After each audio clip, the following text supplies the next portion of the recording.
Today is Tuesday, August 5th. We're at the admin building.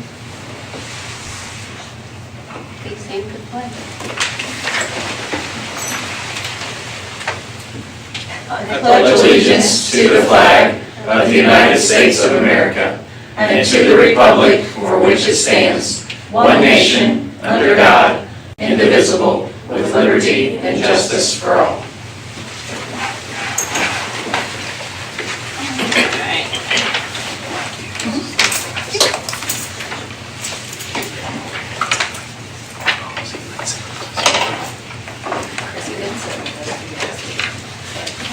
The first preliminary determination hearing.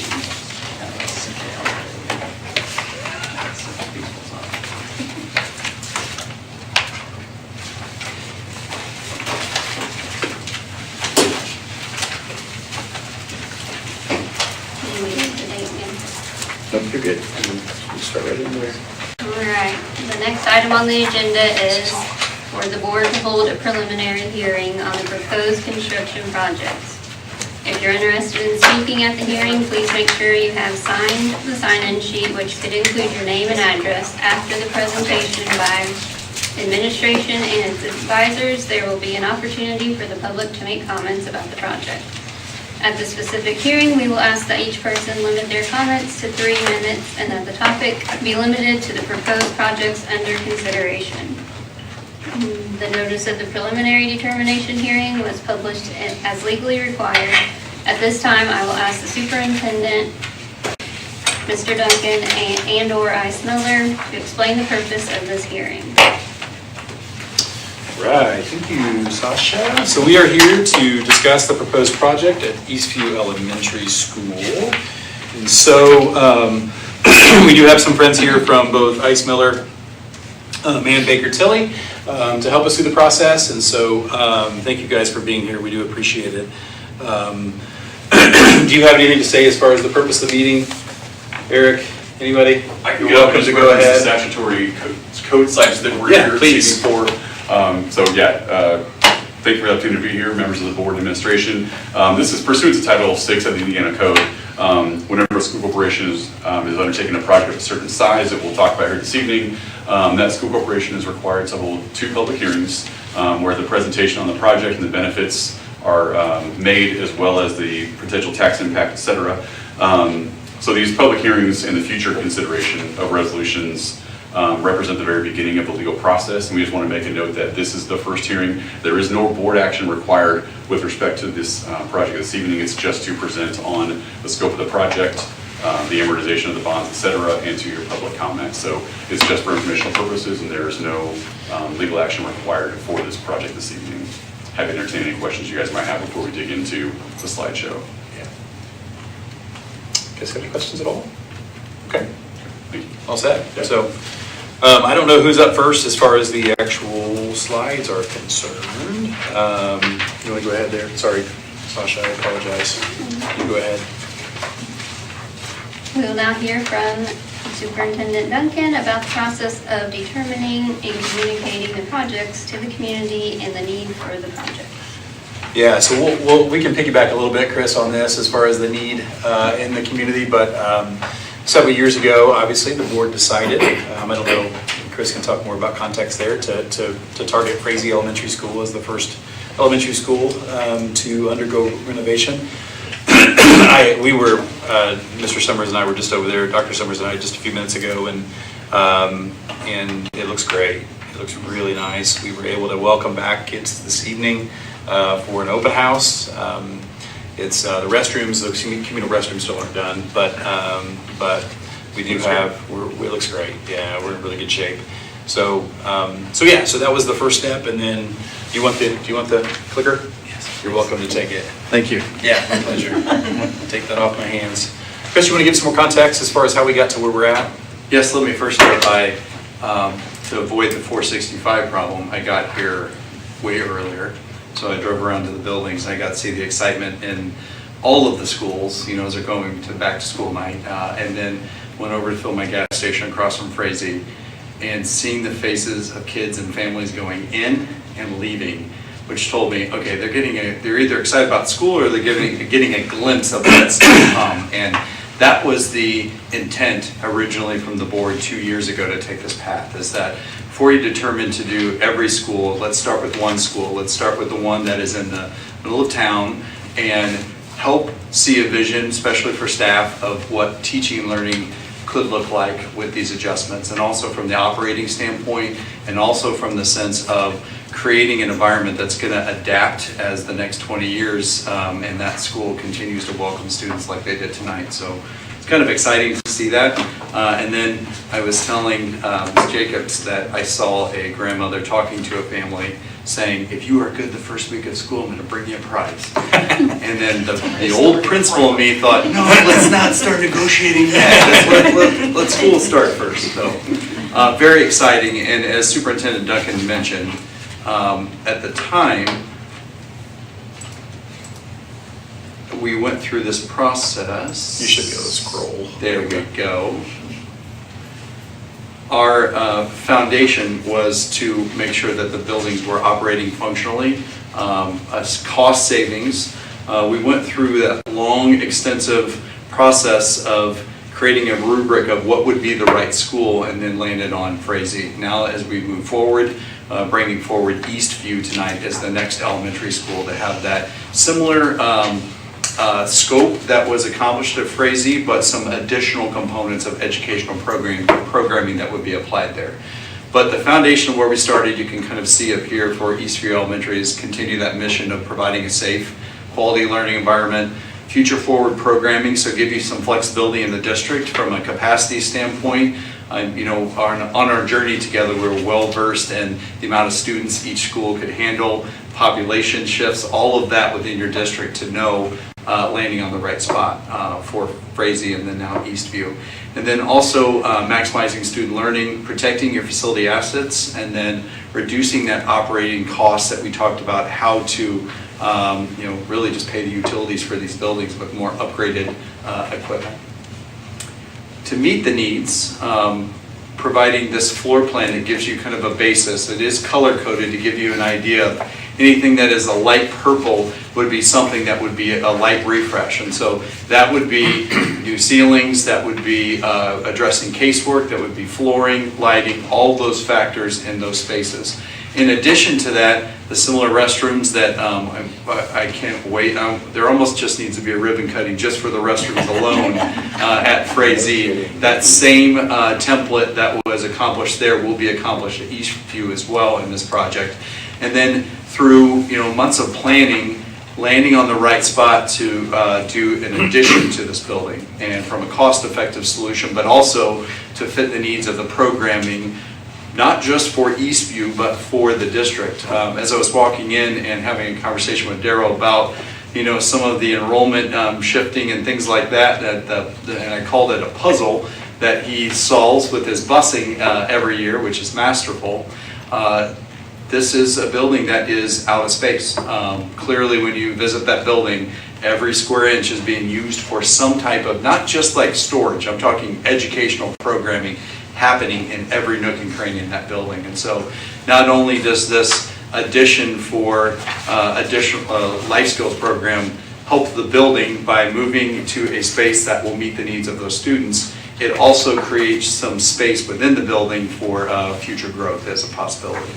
And as from a district standpoint, you've lived the life where you have the same program in different schools, and that is a model that is hard to sustain financially because you're doubling the staff. You also are messing with busing, all those different factors that make it challenging. But when you can get all the resources for students underneath one roof, there are multiple wins that can happen from that. So just some considerations off to the side. Not only do you see everything that would happen inside the building that would be exciting to students and families like I saw tonight at Frazee, there's lots of infrastructure work that needs to happen, from a roof to pavement improvements to mechanical, electrical, plumbing, some ADA compliance items that need to be addressed at that building as well. So all of that being accomplished at Eastview Elementary. Can I ask, what's the population? I know we don't know the exact numbers, but what's the numbers right now at Eastview for students? It's on my desk. I Right. Since last year, we were at 3:30. Okay, so you've really maintained, it's been 3:30 Like 3. since 2019. It's close to that again. We're still getting used to So it's Yeah. always been It's used been there, yeah. to the max, okay, Mhm. thank you. And I've said it before in one of these meetings, but I do want to commend the principal for her creativity and how she utilizes those spaces. And it's clear that when you go in there, it's not adults first, it's students first, and so making sure that they have what they need. And I'm confident that this will make your job a little bit easier to meet those needs for those students. And Katie, that number includes your life skills students? Yes. Yes, it does. And I want to note, life skills population is about 20 kids, right, ish?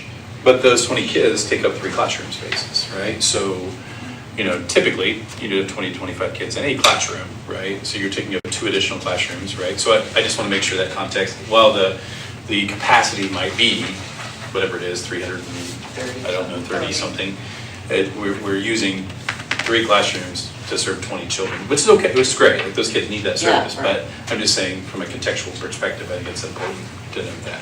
And one of the reasons why we're looking at the addition. And also want to thank leadership team, want to thank Katie, want to thank Daryl for many conversations, obviously, to make sure that this not only meets the needs for now, but for the future. So thank you for that input. Any questions for me before I turn over to Skillman and Victor, who's going to go over the estimates and then also the schedule, tentative schedule? Thank you, Chris. Okay, thank you. Good evening, Board. Victor with Skillman Corporation. As your construction manager, our responsibilities are to take a look at the project from a perspective of budget and schedule. And as we've reviewed in previous work sessions, the board sort of set a goal to fit this project within $15 million. We evaluated pros and cons of various components of that. What we landed on really is what I would call 3 major components to make up that $15 million. It is the renovation of the existing space, which is probably in the range of 60 to 70% of the budget. Is also including expansion of the building, as Chris reviewed in the plans, which is about 30 to 40% of that, because not just the addition, but also the related site work to add and expand the building. As you know, we're on the west side, so we're addressing what it takes to build on that embankment, relocating a storage building, addressing, unlike Frazee, this building, we have site work, so we're going to have to meet current codes regarding stormwater detention and some of those. The other component that I think is unique from Frazee is that we will be planning to replace the roof here. So all those components are wrapped up into what we call hard cost, or bricks and mortar costs, or construction costs. And then it also takes costs, what we call soft costs, to deliver that, from the fees, financing, building in contingencies. We all know from a home improvement project or any projects we've done around the district, you have to set aside dollars for things that unforeseen, things that are underground or behind the walls. So we've built into the budget contingencies for any of those kind of unforeseens. And you look at a building that's 50, 60 years old, components of it, we have to plan for that. And the restrooms at Frazee are an example where you have a unique structure system, and we've had to make some structural modifications along the way in order to accommodate that older structure. So we've got a budget here we think will both address those hard and soft costs and meet the board's goal of setting a budget at $15 million. From a schedule perspective, we sort of have immediate schedule deadlines. We talked about tonight is our first of 2 project hearings. The second hearing is scheduled to be on August 12th. Successfully executing that hearing, there's a legal period of which the community can respond to that, assuming that we are successful with that public review period. Then we can begin a full design. What you saw tonight was a preliminary design. It's a concept. It captures, from our perspective, the square footage and the components of the project, but there'll be a fair amount of refinement of the project during that period of roughly from August to February. That puts us in a position to bid the project kind of in the optimum time of the year, which is that first quarter of the year. We find that public projects, school projects, is sort of a cycle. And we like to bid projects in that February, March time period. That'll put us in a position to start construction. You might think, well, once we have bids, why don't we just start immediately? In fact, we want to make sure that we start at the appropriate time for two reasons. One is our construction market is still pretty robust, so we want to have a runway to make sure it's attractive to contractors. Many contractors get a lot of work lined up in the summer. There are contractors that already have work lined up for next summer, so we don't want to go too quick and discourage bidding interest. But also, we want to make sure we time certain key components in the project. For example, Frazee, we had mechanical units, and we wanted to make sure that we had processed the submittals, the review, and get the product ordered and then have it delivered at the time we need it. Otherwise, we're going to start and then we're going to sit and wait for that equipment. So we want to time the starting of construction with the timing of when we need the mechanical. So we're anticipating sometime in the fall, as we get closer to that bids and we get bids in hand, we'll fine tune that date. But you can anticipate fall. We anticipate roughly year to year and a half of construction. I say that range because we'll be completing the renovations in phases. So it'll be completed in 3-4 month phases. At the same time, we're doing new construction. And so the intent would be that we should be done well, I think late winter 27, early spring 28 is kind of the range where we'd have the entire project done, with of course intermediate completion dates prior to that. Any questions about budget or schedule for the project? Do we have a breakdown of this budget, like the new breakdown, like what we looked at last time?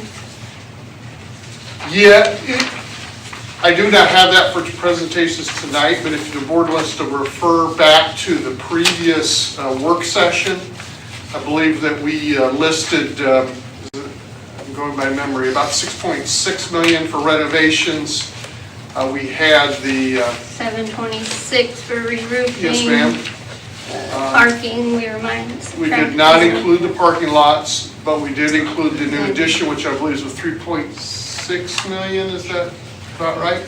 And then there was going to be other subtracted for the stormwater or the. The 3.6 million will cover the stormwater. We have a design contingency that will handle some of those components of that. So the stormwater is included in the 3.6 million. Yeah, I do think the breakdown would be good, only because I know you guys all said you had to go back and kind of look at things without the parking lot, and then that changed some of the water dispersal figures or something like that. Be happy to follow up with our next presentation with a little more detail. Yeah, great.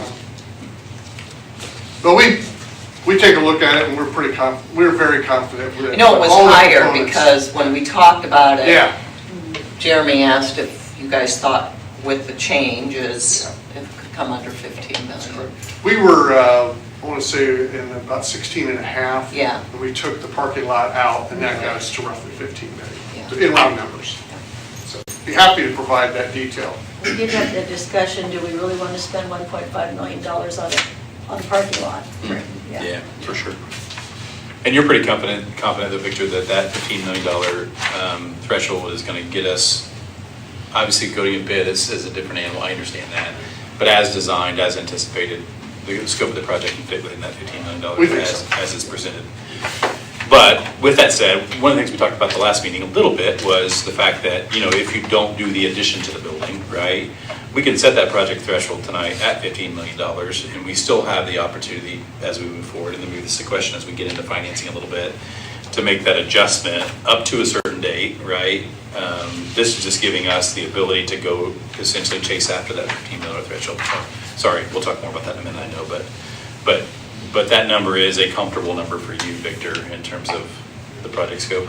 Absolutely. I mean, I'm always nervous until after bid day, Sure. but, you know, this is what we do for a living, and we develop budgets for school clients. And we're really happy that we have Frazee as a benchmark, so we have a lot of information. So I've developed budgets for projects with a lot less information, thanks to all your work and Gibraltar's. So we think every project, you always wish you had a little bit more money, but we have to set a budget, and we have to then work towards that budget. Okay. Awesome. Any questions? That's good. Thank you. Thank you. Thank you, Keith.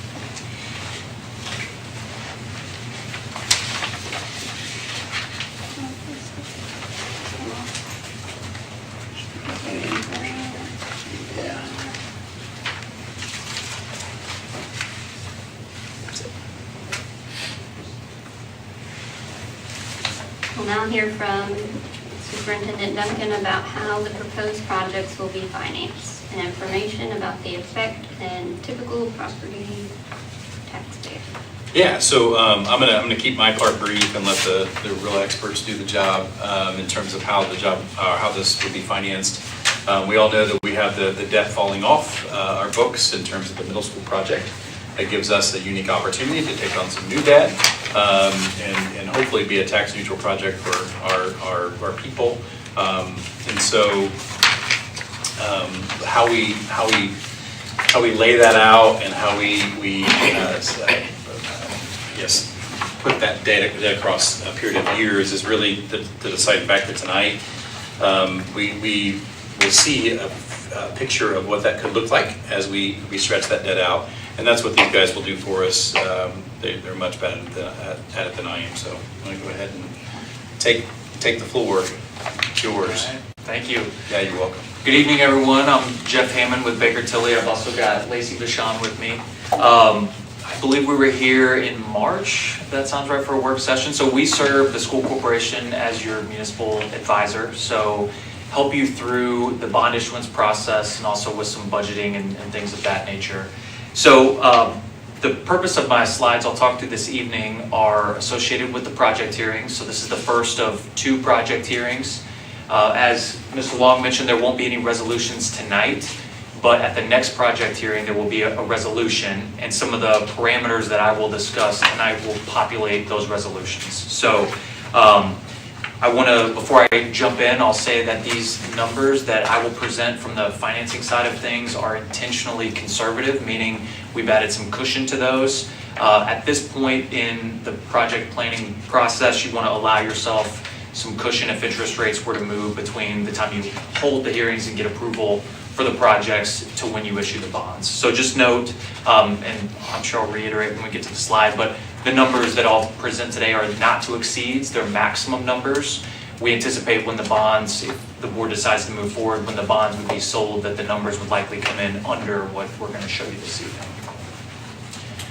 So the first slide that I have is a chart of your current bond payments. So as Superintendent Duncan mentioned, you'll notice in 2025 your payments are at about $3.8 million per year, and that is made up of payments on 4 different bond issuances that are currently outstanding. You'll notice that in 2026 there's a step down in those payments as bonds mature, and what we'll look at in a couple slides is what a potential repayment on a bond to fund this proposed project could look like. Doesn't mean that what we see tonight is ultimately the form that the bonds have to take in terms of a repayment. It's simply just a way that it could be done, and again, it's meant to establish maximum numbers that we cannot exceed once the resolutions are passed. So we will come back to this chart here in a moment, but I wanted to spend some time hitting on those legal parameters. So these will be the financing parameters you see in those resolutions. So we are setting the maximum borrowing amount at $15 million. This is a maximum, so if before we decide to issue bonds, if the school wanted to issue less, that's always an option. We just cannot exceed the maximum number that's authorized. So we're setting that at $15 million. The estimated proceeds available for projects comes out to be $14,650,000. Again, this is a conservative number, meaning we're overstating the costs to get from that 15 million down to the 14,650,000.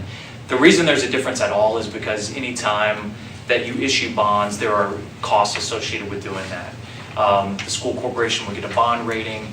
There are fees associated with the professional services to help you issue those bonds. And so there's always closing costs associated with issuing the bonds. So that's the difference. Again, we are very intentionally conservative on these numbers. We don't want to get you in a situation where you're counting on more dollars than you actually receive. So we want to, again, be conservative when we estimate these numbers here. We're setting the maximum repayment term to be just under 20 years, 19 years and 1 month.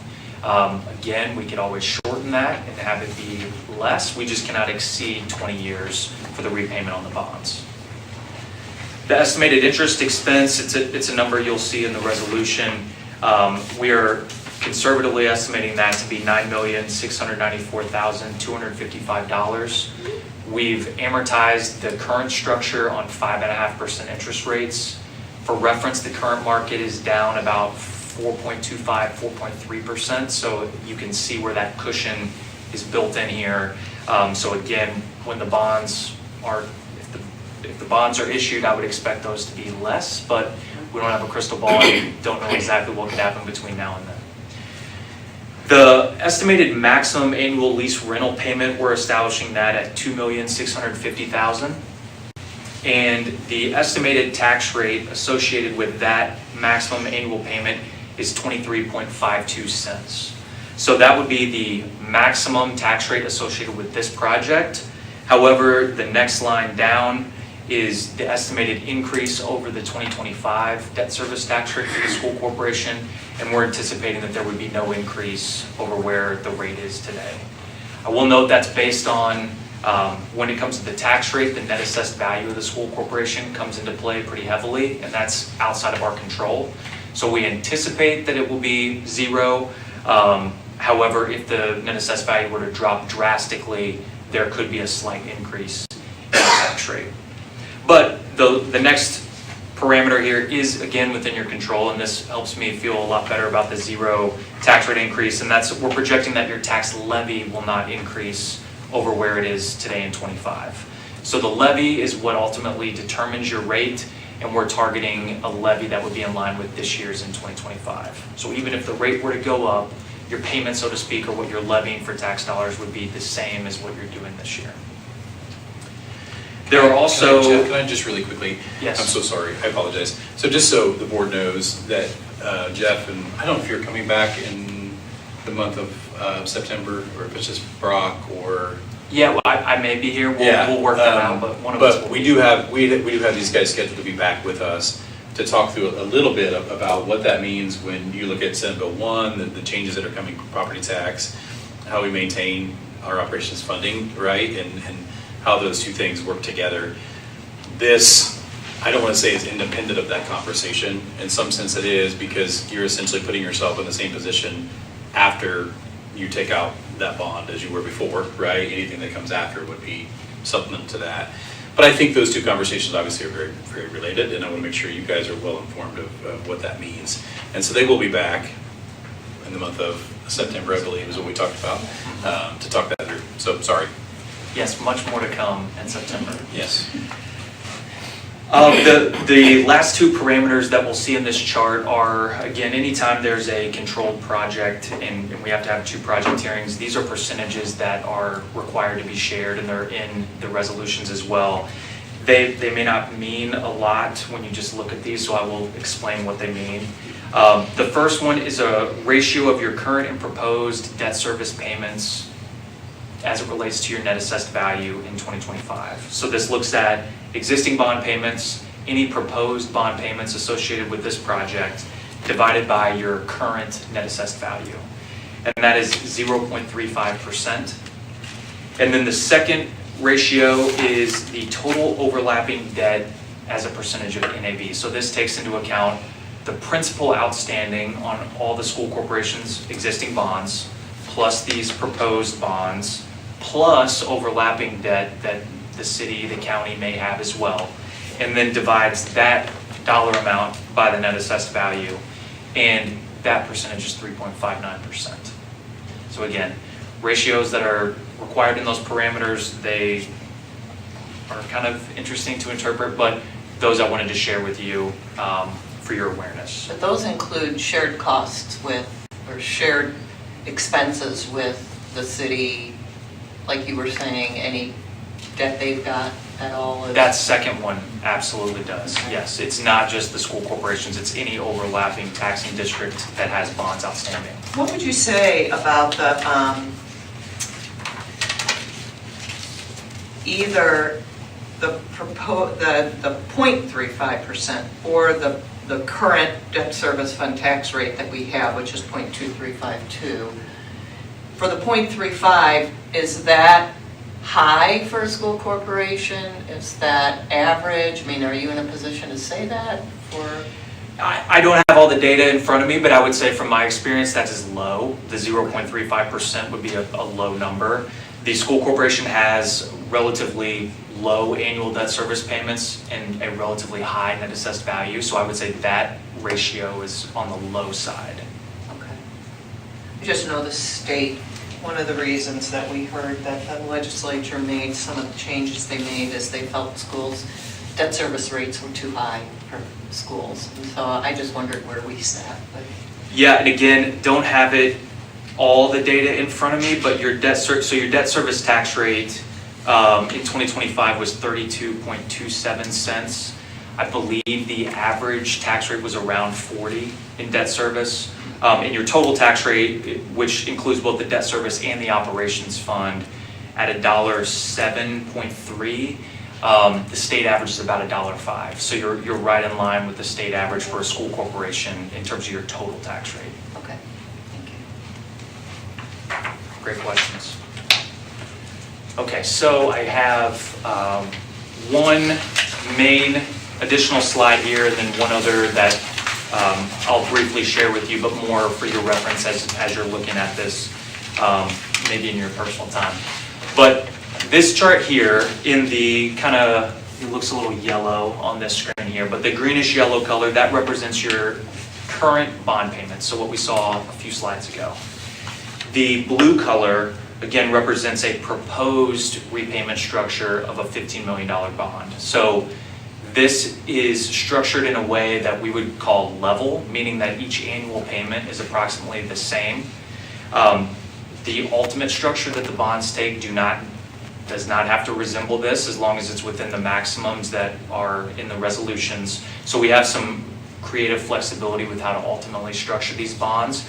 This just assumes that you would go out and take a 20-year repayment and assumes level payments. You'll notice we've also included estimated debt service tax rates, so we're really holding steady in 2026. And then there are some step downs in both payment and tax rate beginning in 2027. So those step downs, if there are future projects being considered, could be the chance to essentially replace those step down in payments with, again, the goal of keeping a level tax rate or a level debt service levy over time. So we are a little lower though than 2025, because isn't it 26, is it 26 million that's coming off the middle school? What was it? It's a little more than that, isn't it, Randy? I think we refinanced it at like 20 million. Okay. But yeah, it's coming off here at 26. I mean, I can tell just a little bit lower there. I mean, it's, I think, we've for so long have used that middle school forever and ever type of thing. I think the thing to notice here is even while we may look at $15 million and go, holy cow, that's a lot of money, and it is, but it hasn't handcuffed us that we can never do anything for 20 years. We're not waiting 20 years again. And likewise, we're not taking the tax rate and telling everybody, we could do another project, but it's going to cost you all a whole bunch more money. You can see that, as Jeff talked about it, the step down there gives that ability to do either a small project and pay for it over a year or two, or to do another larger project and pay for it over a 10, 15, 20, whatever year it may be. So I think the good thing this really shows is we're not locked in with this project that says never shall we do anything else. It gives us quite a bit of flexibility going forward.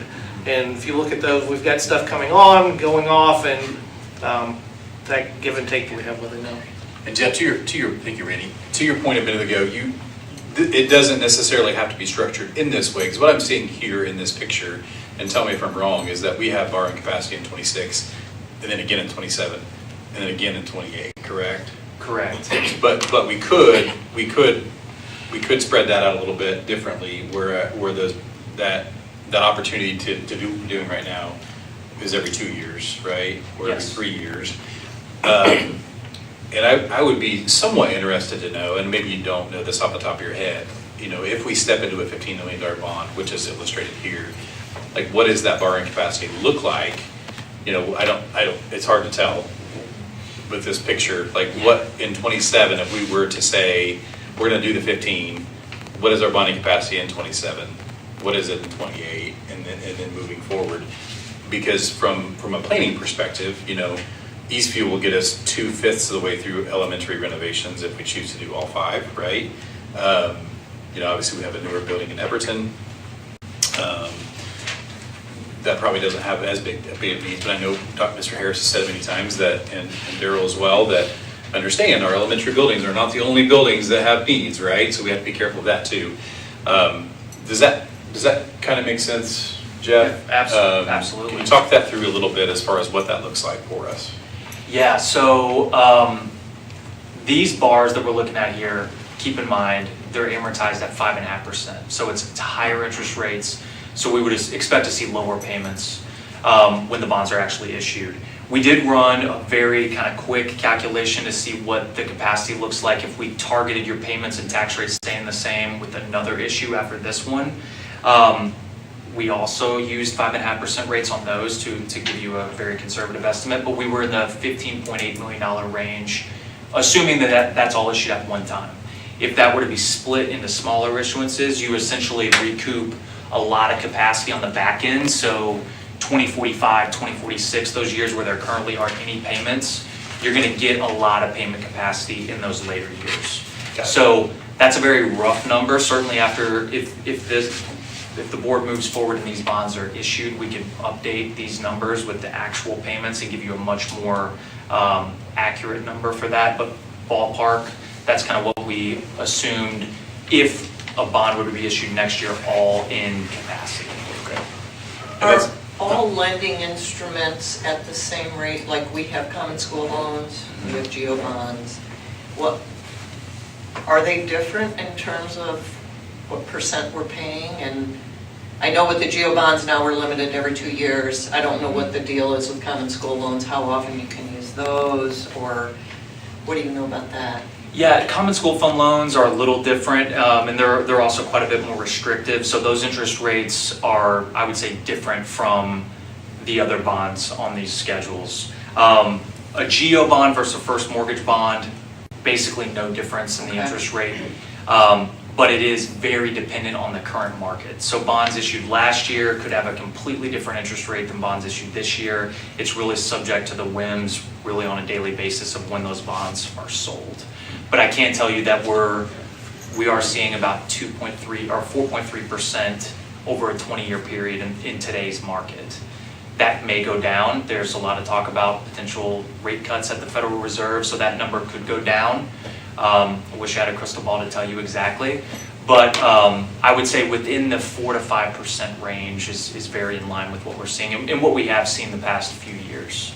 Because I'm just thinking our borrowing capacity as we move past into 2028 and on. I think from a previous slide, you showed which were common school and which were mortgage loans. Yeah, it's listed out actually on my next chart here. So right here. Oh, okay, yeah.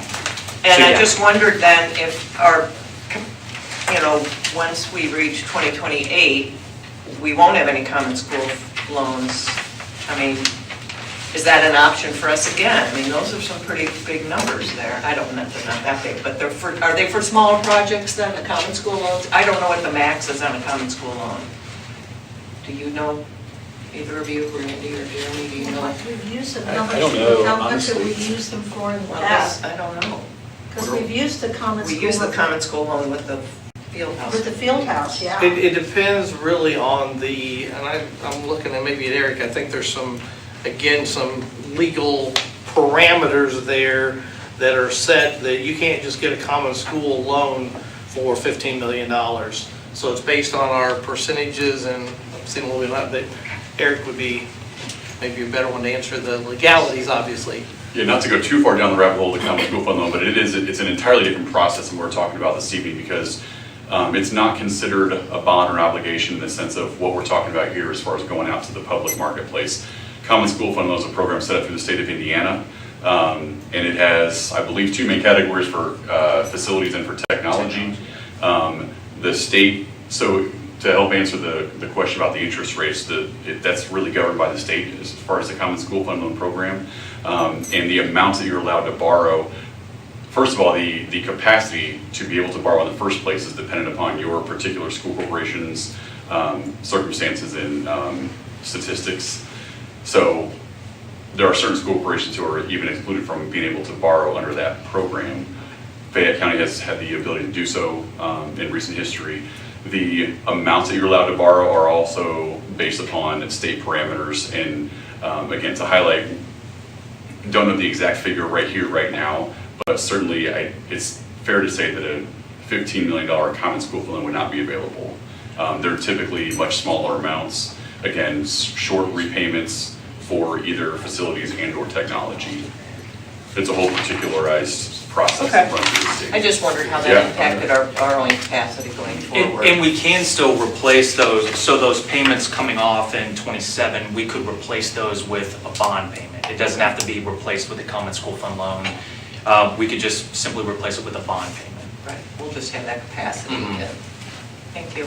So we have, what I'm understanding is, unlike what has happened with the bond issue with the middle school, which was the gift that kept on giving, we did do some refinance with that about 5 years ago, which helped the situation. This allows us to get the money that we need, but also gives us the flexibility. If we have something that needs to get done, we have the capacity to get more money to meet that specific need without completely messing up our tax rate or making it more difficult on anybody. Yeah, very, very well said. You could always, so we could always shorten this repayment term with the blue bars. So take it from a 19 years, say, to maybe a 12. And basically eat up all those step downs in payments to where you wouldn't have a step down in your payments until maybe 2035. That would, in ways, save in total interest costs because the money's outstanding for less time. But to your point, it does get into that ability. If you were to issue bonds again, you would be more likely to see a tax rate increase or certainly a payment increase. Whereas amortizing over a longer period of time, which is still in line with the useful life of a building, you are maintaining that ability to look, if you have other needs, out of the debt service fund to kind of keep that rate level over time. So if we did this now, and say in like October, a $5 million problem happens, how do we pay for that? Correct. What do we? Yeah, I'd hope that'd be a big problem. Well, I mean, we have, I mean, there are mechanisms that are built in as far as your rainy day fund and such that can pay for that. Our cash balances are healthy. Like $5 million healthy? No, not that healthy. And again, I would hope that, I mean, that'd be mass casualty, like huge event. If we had something like that, I would hope that it were something that large that our insurance would kick in and we would have a amount of money to pay that'd be supplemental by the insurance money. But yeah, there are mechanisms built in case that happens, right? And again, one of those being, the cash that you have on hand, you'd have to ask Mitch to spend that because it's not in your approved budget, but it's there. And of course, your rainy day account as well. Randy, do you want to add to that? No, I think you've hit it. Is the possibility of a $5 million event happening, I'll call it natural causes or just old age, is pretty minimal. Could a catastrophe, could a tornado, could something like that happen? Well, that could happen anytime. That's why you pay insurance. But I think the comfort level on something of that nature also will go clear back what was it, 15 years ago, Chris, when we started this project? Not 15 years ago, but truly the evaluation on all of our buildings as far as what's the HVAC, what's the roof, what are all of these things we've looked at. And so I'll never say it's impossible, but it's extremely, extremely a low probability that something like that would happen that's totally unexpected that we couldn't plan for. Likewise, if say all of a sudden in 2 years, this $5 million pretty severe need came up, it's going to take a while that there's where you come back and say, let's look at a $5 million bond and we're going to pay off on it for 10 years or whatever it may be. So I think there's some things in there, but it wouldn't be something you would expect without insurance kicking in probably. Do you know what from 29 or 28 on, what is the other service that we already have, the debt? What's that on? The blue's all the new debt if we took it on. So what is the rest of it? That's What is that on that's that? Frazee and the pool mainly. That is crazy in the pool. Yep. Okay. I don't know if anything else in it or not. Yep. Because otherwise we've taken out, 3 years ago we did $1 million and a year ago we did $1 million. So, and those drop off, but those, the blue and the green from 28 on are pretty well the Frazee, the pool, and then the projected of the 15 million if we go through with it. We did almost $1 million in the fall with the net increase for the bleacher project. So. Nobody wants to raise taxes, but I mean, I do think that being low in our tax rate right now, if a catastrophe happened, I mean, I'm guessing, like you say, we have other options, not necessarily great ones, but. My worry was this, the water issue, what happens with. Yeah, what happens if the well goes out at Fayette Central? Do we have a backup plan? It's a really, really good question. To say we have a backup plan, I don't know that that's an accurate statement at this point, right? You know, we've worked really hard the last few months on trying to find options and gather information and try to figure out where we are. Fayette Central is limped by with a system that is somewhat archaic for a long time. The well there is I don't want to say insufficient, but it runs at 10 gallon a minute, which is a residential rate. We have 2,000 gallon tanks there that essentially it fills up overnight, and that's the water pressure we use for the building. And we've been told by the water specialists that essentially there's no viable well close, right? So what we're in, the aquifer that we're in, is really the best that we're going to find.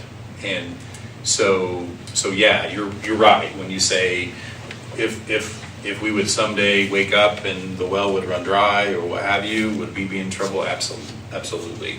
So I guess at that point, I mean, would that be a covered expense based upon insurance? I doubt it, right? Because there's not an event that created that. And so I don't know the answer to that right now. And I hate that. I wish I had an answer. You as a board and us as administrators are faced with a very difficult conversation at that point in time of what's the viability of that building? Is it worth a $5 million expense to run water there? And I say $5 million as an estimated cost from people that I've spoken to. I don't know if that's necessarily right on or not. And we're in conversations right now with some individuals who are seeking after grant funds and opportunities, and I've been in conversation with the mayor quite a bit about it as well. But to say that if that well run dry tomorrow that I have a plan, I don't. I mean, and I think we could all agree that that's just the reality of where we are. So with something like this, we couldn't,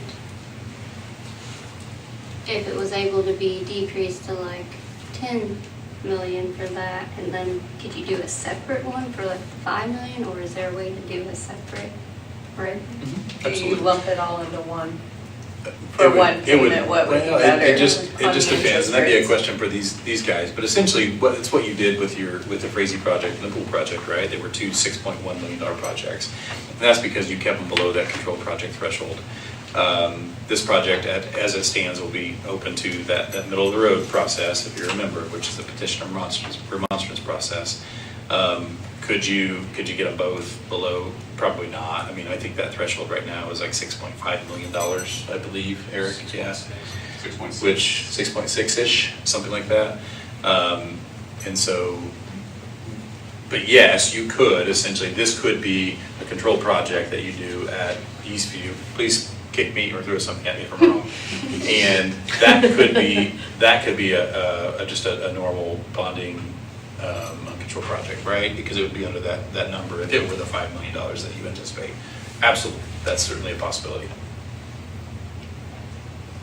And you would be able to get that bond, say something would happen this school year, which would be horrible, but you would be able to get a bond to cover that cost right away?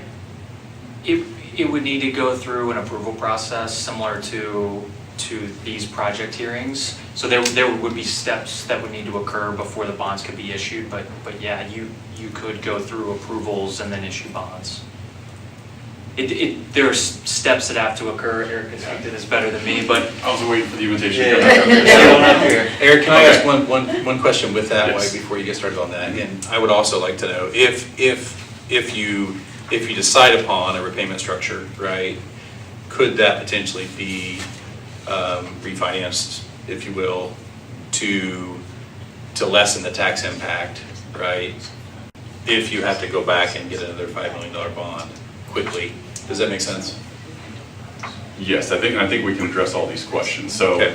for starters, the project we're talking about here this evening is a proposed maximum at Eastview of $15 million. We could always come in less than that. We just can't borrow more than that for this stated project. If there was something else that arose that was completely unrelated to the things we're talking about this evening, if it were for Fayette County for this calendar year, if it were at a total project cost of $6.6 million or less, it would be what we would call a non-controlled project. So slightly different, slightly shorter process than we're going through right now. So we're having a meeting this evening just to share information and present. We're going to have a meeting this time next week where there actually are board resolutions for consideration. Assuming those resolutions are approved, there is then a 30-day waiting period for that petition remonstrance process to play out, and then we have to come back and have basically 2 months worth of additional steps for the actual lease agreement, et cetera. If we are below $6.6 million in all-in costs, the process is a lot shorter. We have to have what we call a 1028 hearing or a project hearing, but that's just one, it's not two, and then we don't have that additional 30-day waiting period. So to piggyback off of what Jeff was stating, if something like that, especially unforeseen, were to occur, there still potentially would be time in this calendar year to go through that process because the upfront piece is not nearly as long.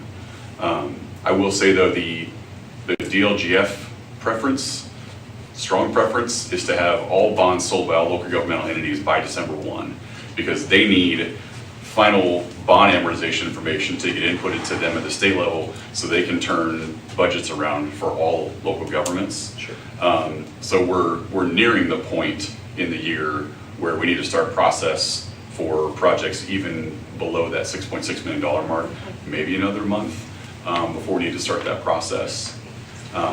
So hopefully that answers all the questions that were on the table.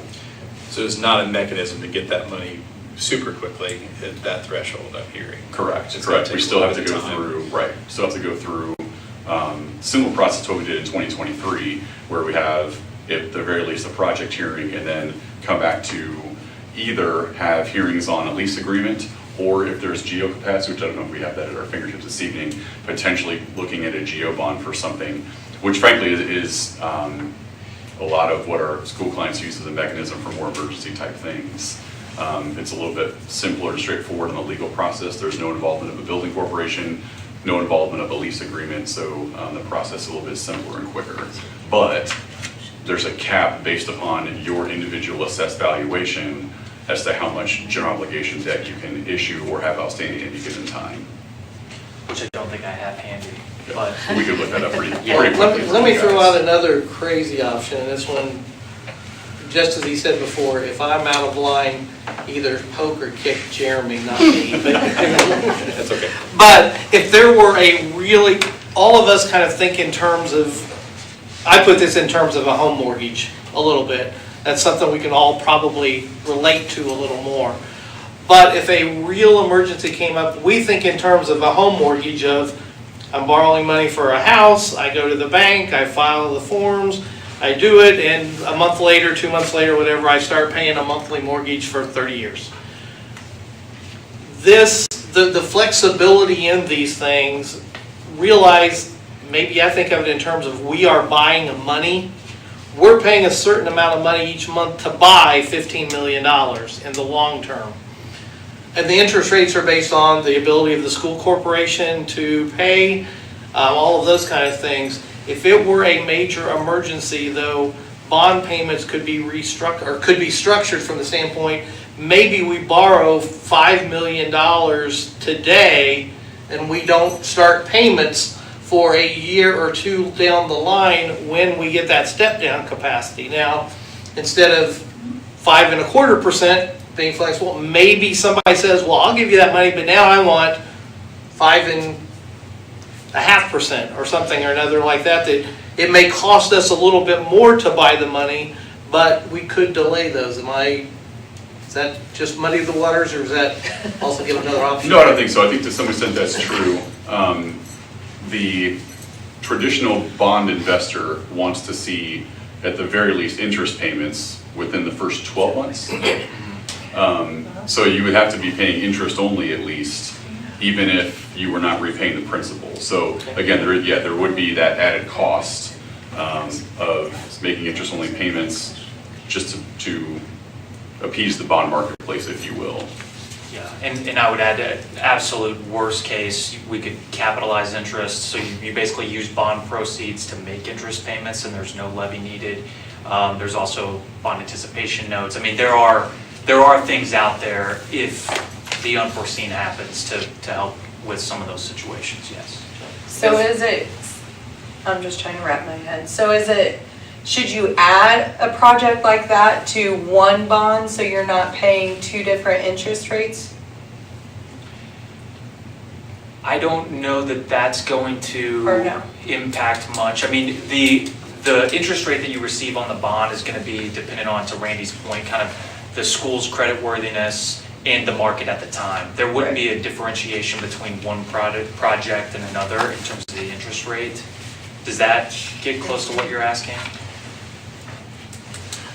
And Eric, if I could just really quickly, just to make sure I understand fully, so is there a way to restructure the amortization schedule if you'd run into that?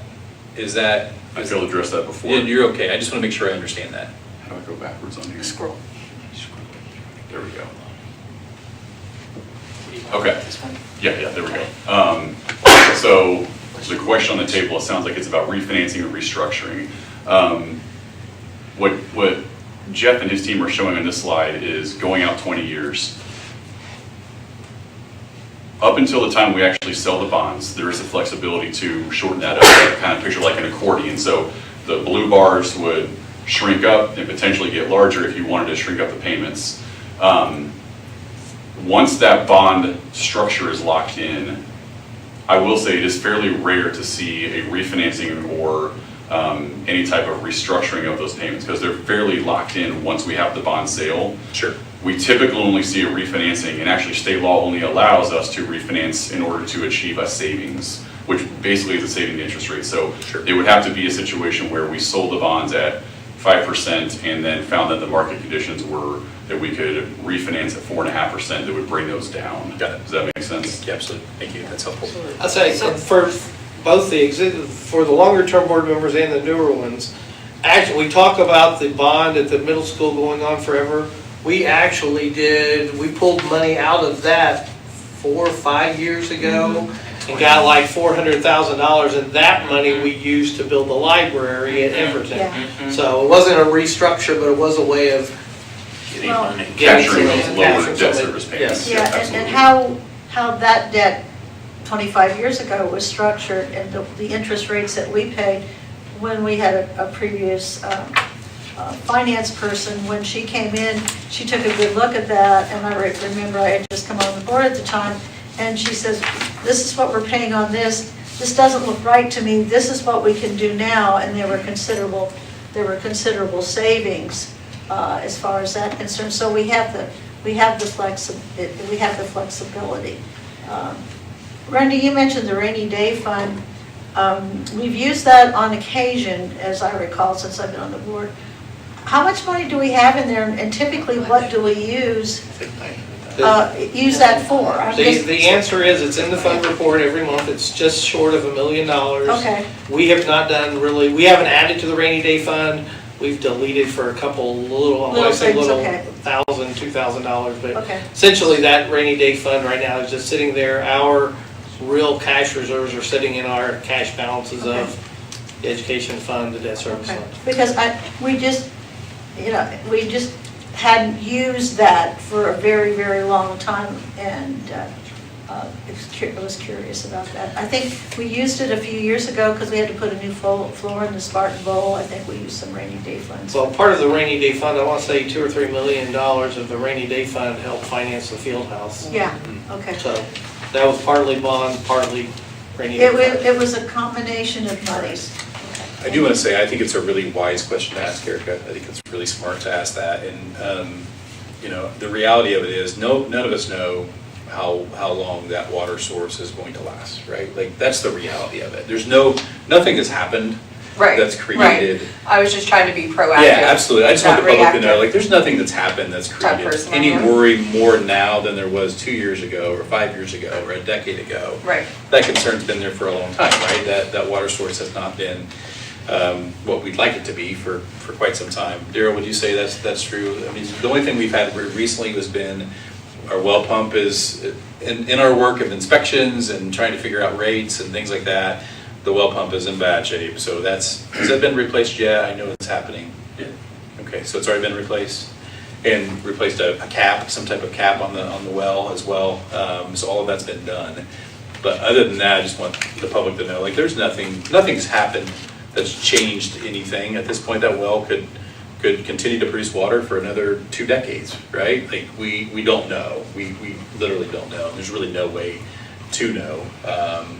And at least from what we've been told, it could drive tomorrow, just like your well at home could drive tomorrow, or it could last another 30, 40 years. We don't know. So. Well, and also, not taking advantage of that, many, many years ago, we put a whole new computer system in the middle school, and the first day we turned on all the computers, every transformer that fed electricity to the building blew. And one of them was outside my classroom, and that was looking like something out of a movie. And that was something, when we looked at replacing we couldn't get the parts for them because they hadn't been made since the 1950s. So we had no electricity in the building. Someone did not do their homework well to measure the needed electricity for all this technology to go online, and literally it shut us down. And I think that's one of the concerns as far as the Fayette Central is concerned. I hope that well lasts forever. But having been through that experience where, okay, we plug in all the computers and suddenly we have no electricity because our infrastructure simply cannot handle it, that was a big bill to try to take care of. And it was also incredibly inconvenient. And we just want to be proactive to make sure we know that the potential is there to have a problem. And at least with the middle school, I don't know that people realized that potential was there. But the results were catastrophic for a few days till we kind of got things done. And I don't have a clue how much money it cost to fix it, because I was a classroom teacher at the time. But I know we simply did not have electricity, and we could not have school for several days. And then there was a process of getting all that fixed, and I think that eventually led to the renovations at the middle school. But I totally understand, because Fayette Central is one of our best schools. They're a well-performing school. It's very much a community school. Physically, the building is in really good shape. It's been well taken care of. And this water issue, if that's a determining factor in us having to make decisions about having children in that school, we need to do something about that now. At least try to do something about that. At least plan a little bit that we see this down the road. We hope it doesn't happen, but it could happen any day. And we want to make sure that we're prepared for that if it should happen. Thank you, Ian. If I might entertain and add 2 cents to that, because I Please. think, again, looking back at this particular slide, we may help be able to add some comfort, because obviously The point of tonight's hearing is all about Eastview Elementary and the needs that are there at approximately $15 million. And we look at how this is potentially able to be structured one way. What we look at, speaking more broadly just in terms of bonds, in order to be able to get a debt service levy for property taxes in ensuing years to repay bonds, you have to issue bonds in year X, so 2025. When we look at this chart, we have a proposal to keep the debt service levy roughly the same in 2026 with a step down as soon as 27. We're not proposing to actually sell these. We have to get through all the legal steps. We're not going to do the legal steps till early November, so we're proposing to sell these bonds basically sometime before Thanksgiving. Anytime between now and then, if one of two things occurs, either if something drastic happens with the well and you decide, oh my gosh, we need to start the procedures for doing a separate bond issue to tackle that issue, we can start that process. And again, that would be, sounds like, from every estimation, below $6.6 million. So it would be a much more straightforward, shorter process. And the alternative, even if nothing has happened, you could continue to have board discussions and say, you know, we do want to continue on with the Eastview piece, but we also want to consider funding this separate project that's completely different from what we're talking about this evening. And even if we don't sell bonds until early in 2026, right? We could start to get through the steps and be in a position to sell bonds for that particular project in 26, which couldn't be repaid until beginning in 2027, where Baker Tilly has laid out there is a step down to start making payments on that potential next project without affecting the debt service levy as it pertains to 2025. Does that make sense? Yes, Yes. absolutely, Okay. perfect, thank you.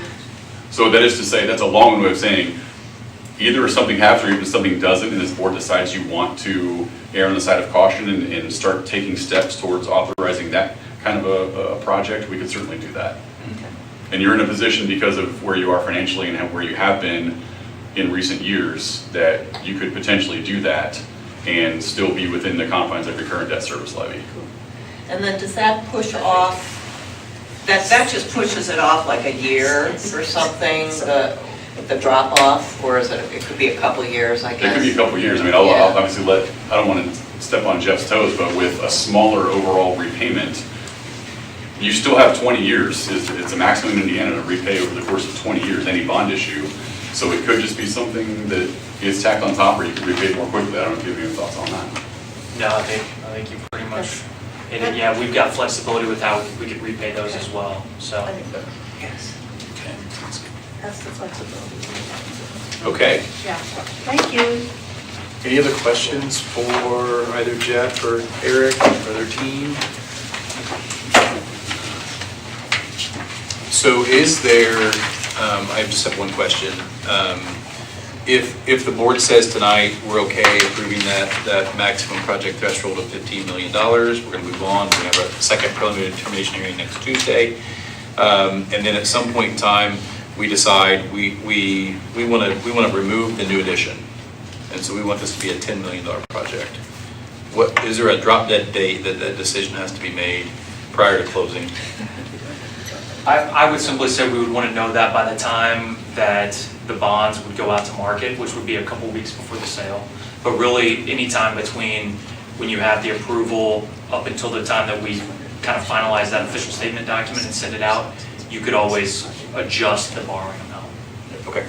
As Jeff was pointing out, we are talking about not to exceed parameters, maximum parameters. Sure. We just can't go above that. We can completely come in underneath that. So we're talking about maximums, and yeah, up until the time that the Baker Tilly team starts communicating with potential bond investors to let them know what dollar amount and what amortization to be expecting, we are completely flexible on that. So, you know, we'll still have, we're sitting only here again in August, and we're not looking to sell until November, so we have a few more months to hash that out. I can add something as well from the design process. So once you give us the approval to move forward, there's some steps where I will be returning with an architect, and we will provide design updates. At the same time that we're bringing those updates, because it becomes more clear and more refined, Victor and his team will have updated estimates. So we get closer and closer and closer. And then when we get to that final part, you would give us approval to move forward with the design as presented. So whether it's in there or not in there, the addition, or if you want it to be in there and then decide later on if it's something that's an alternate to be accepted or not accepted, you still have flexibility on our end too, but know that this isn't the last time you're gonna see Gibraltar and say, hey, congratulations. There will be multiple steps and public meetings with you along the way. And I'm assuming that new addition could even be bid as an alternate, possibly, or not? I'll rely on our Skillman team Okay. of what your best strategy would be. Okay. I do want to bring something up if these gentlemen are finished. I don't want to rain on you. Have you got more to say, or? No. Oh, okay. Thanks, Chad. Thanks, This Chad. is for Chris. Give us a chance. So other board members may have received it, but I received a lovely card from a patron who, it was a lovely card, but their concern was that we're spending all this money on remodeling buildings, and why aren't we building a new building? Which for the new board members who weren't here, after the facility study was initially done, we had lots of conversation about the costs of building a new building.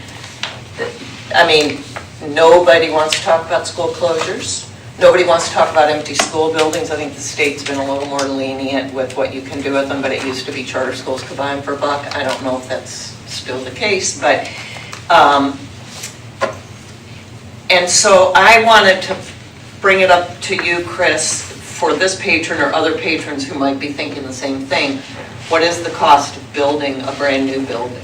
I can speak to that because when we went through the process, it's a logical question because, the board was having us go down that avenue because they wanted to have that information in case they're approached. Of like, why are you putting money in Frazee? Why don't you just build a new building? The exploration or the feasibility part was enough information. Everyone's like, okay, we got it. We looked at and actually looked at taking your two elementary schools. We looked at Eastview as one. We looked at Grandview. We looked at all of them. That if you were to design those to be 750 students, and then we also went through and looked at what if you just had two big elementary schools that serviced either north side, south side, east side, or west side. That you had two elementary schools service 750 students, which would be about 5 sections per grade level. And the cost of that in today's dollars is about 35 to 39 million in just construction costs. And then you have an additional 8 million that would be soft costs because you're talking all new equipment, electronics, furniture, all of that.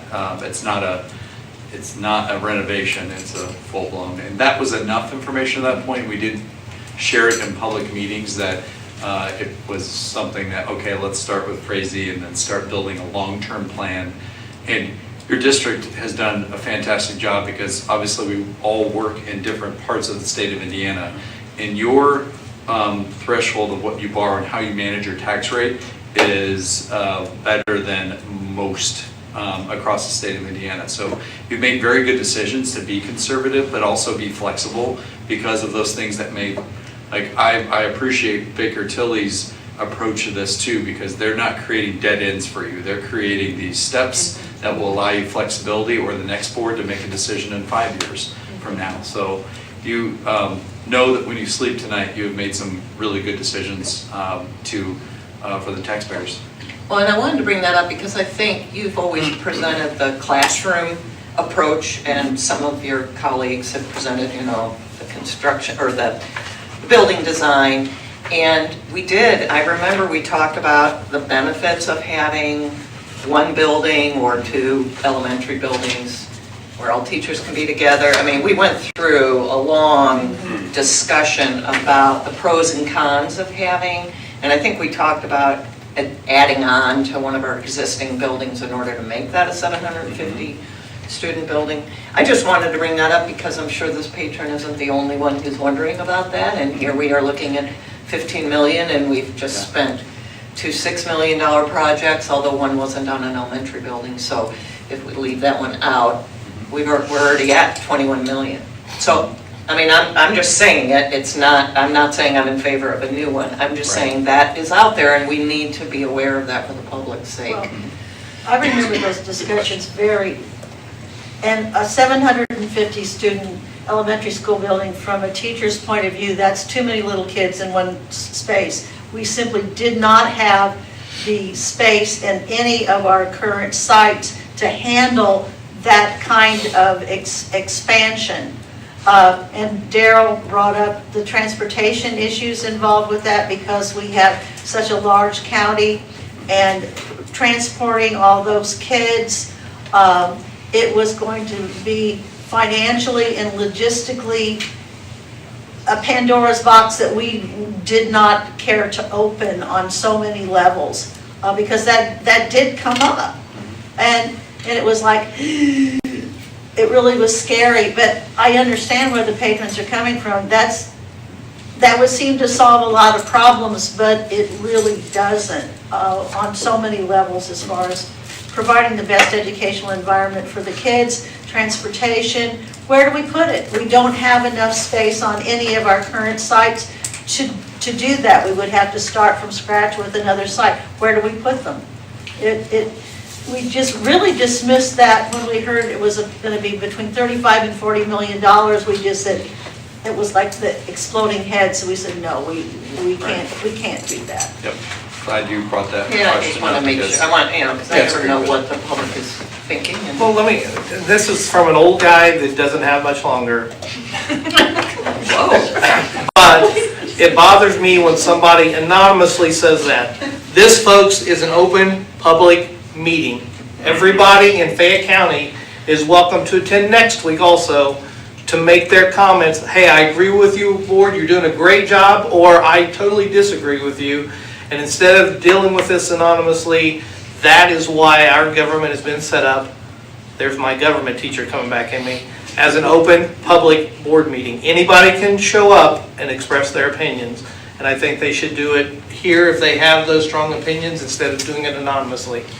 And to that point, I think it's time for the public comment portion of the hearing. I do have one more question. Oh, yes, please. 15 million, does that have anything included for upping the pavement in the parking lot for the buses? Yeah, I sent a note to Victor and our team, so next week when we return, we'll have an updated itemized so that you'll have that right in front of you to know what's included, what's in, what's not in that 15 million. Good question. Okay. We will now open the public hearing. Remember, if you would like to speak, please sign in. There's someone here to act on.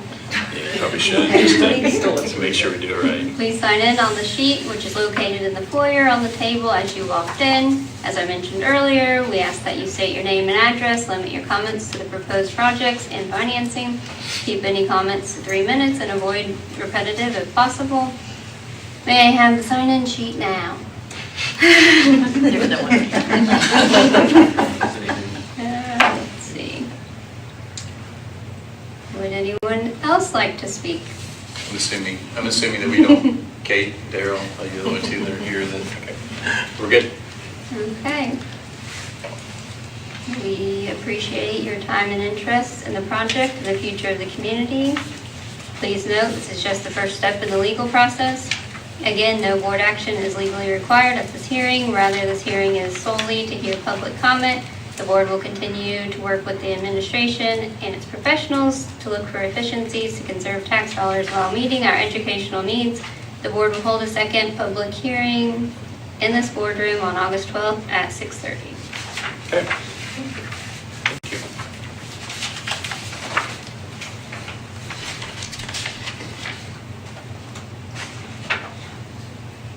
Let me read this. No, you don't need to read that. You should be on number 3 of your agenda, which is just the motion to approve the agenda.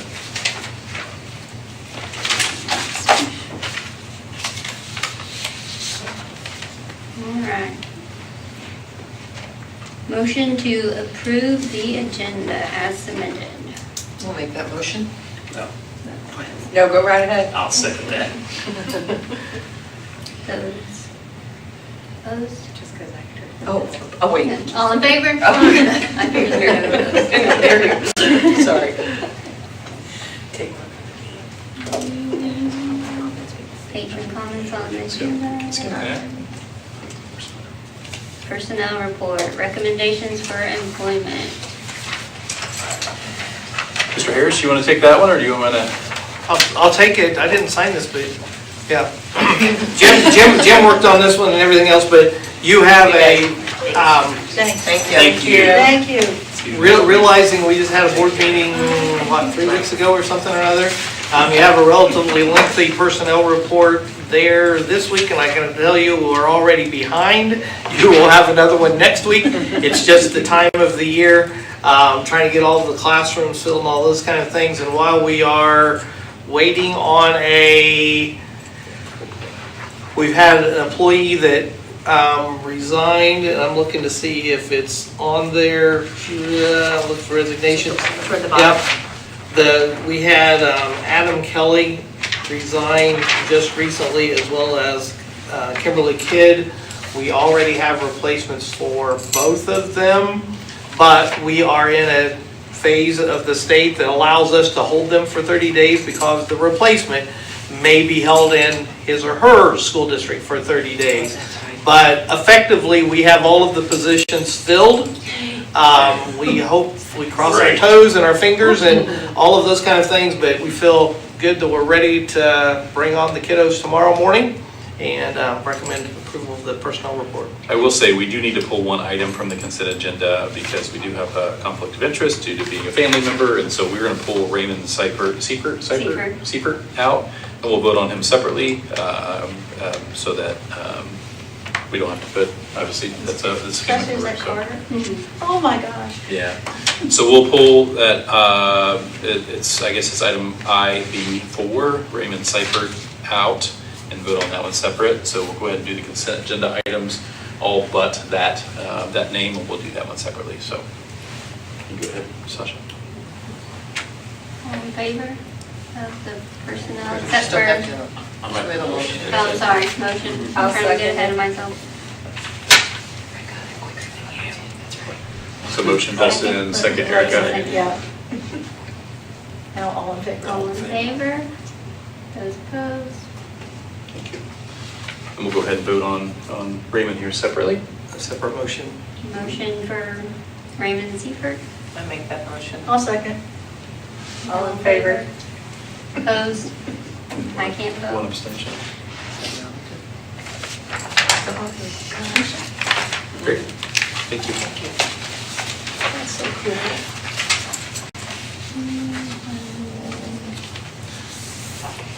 Public hearing, 1028, proposed CHS pool project.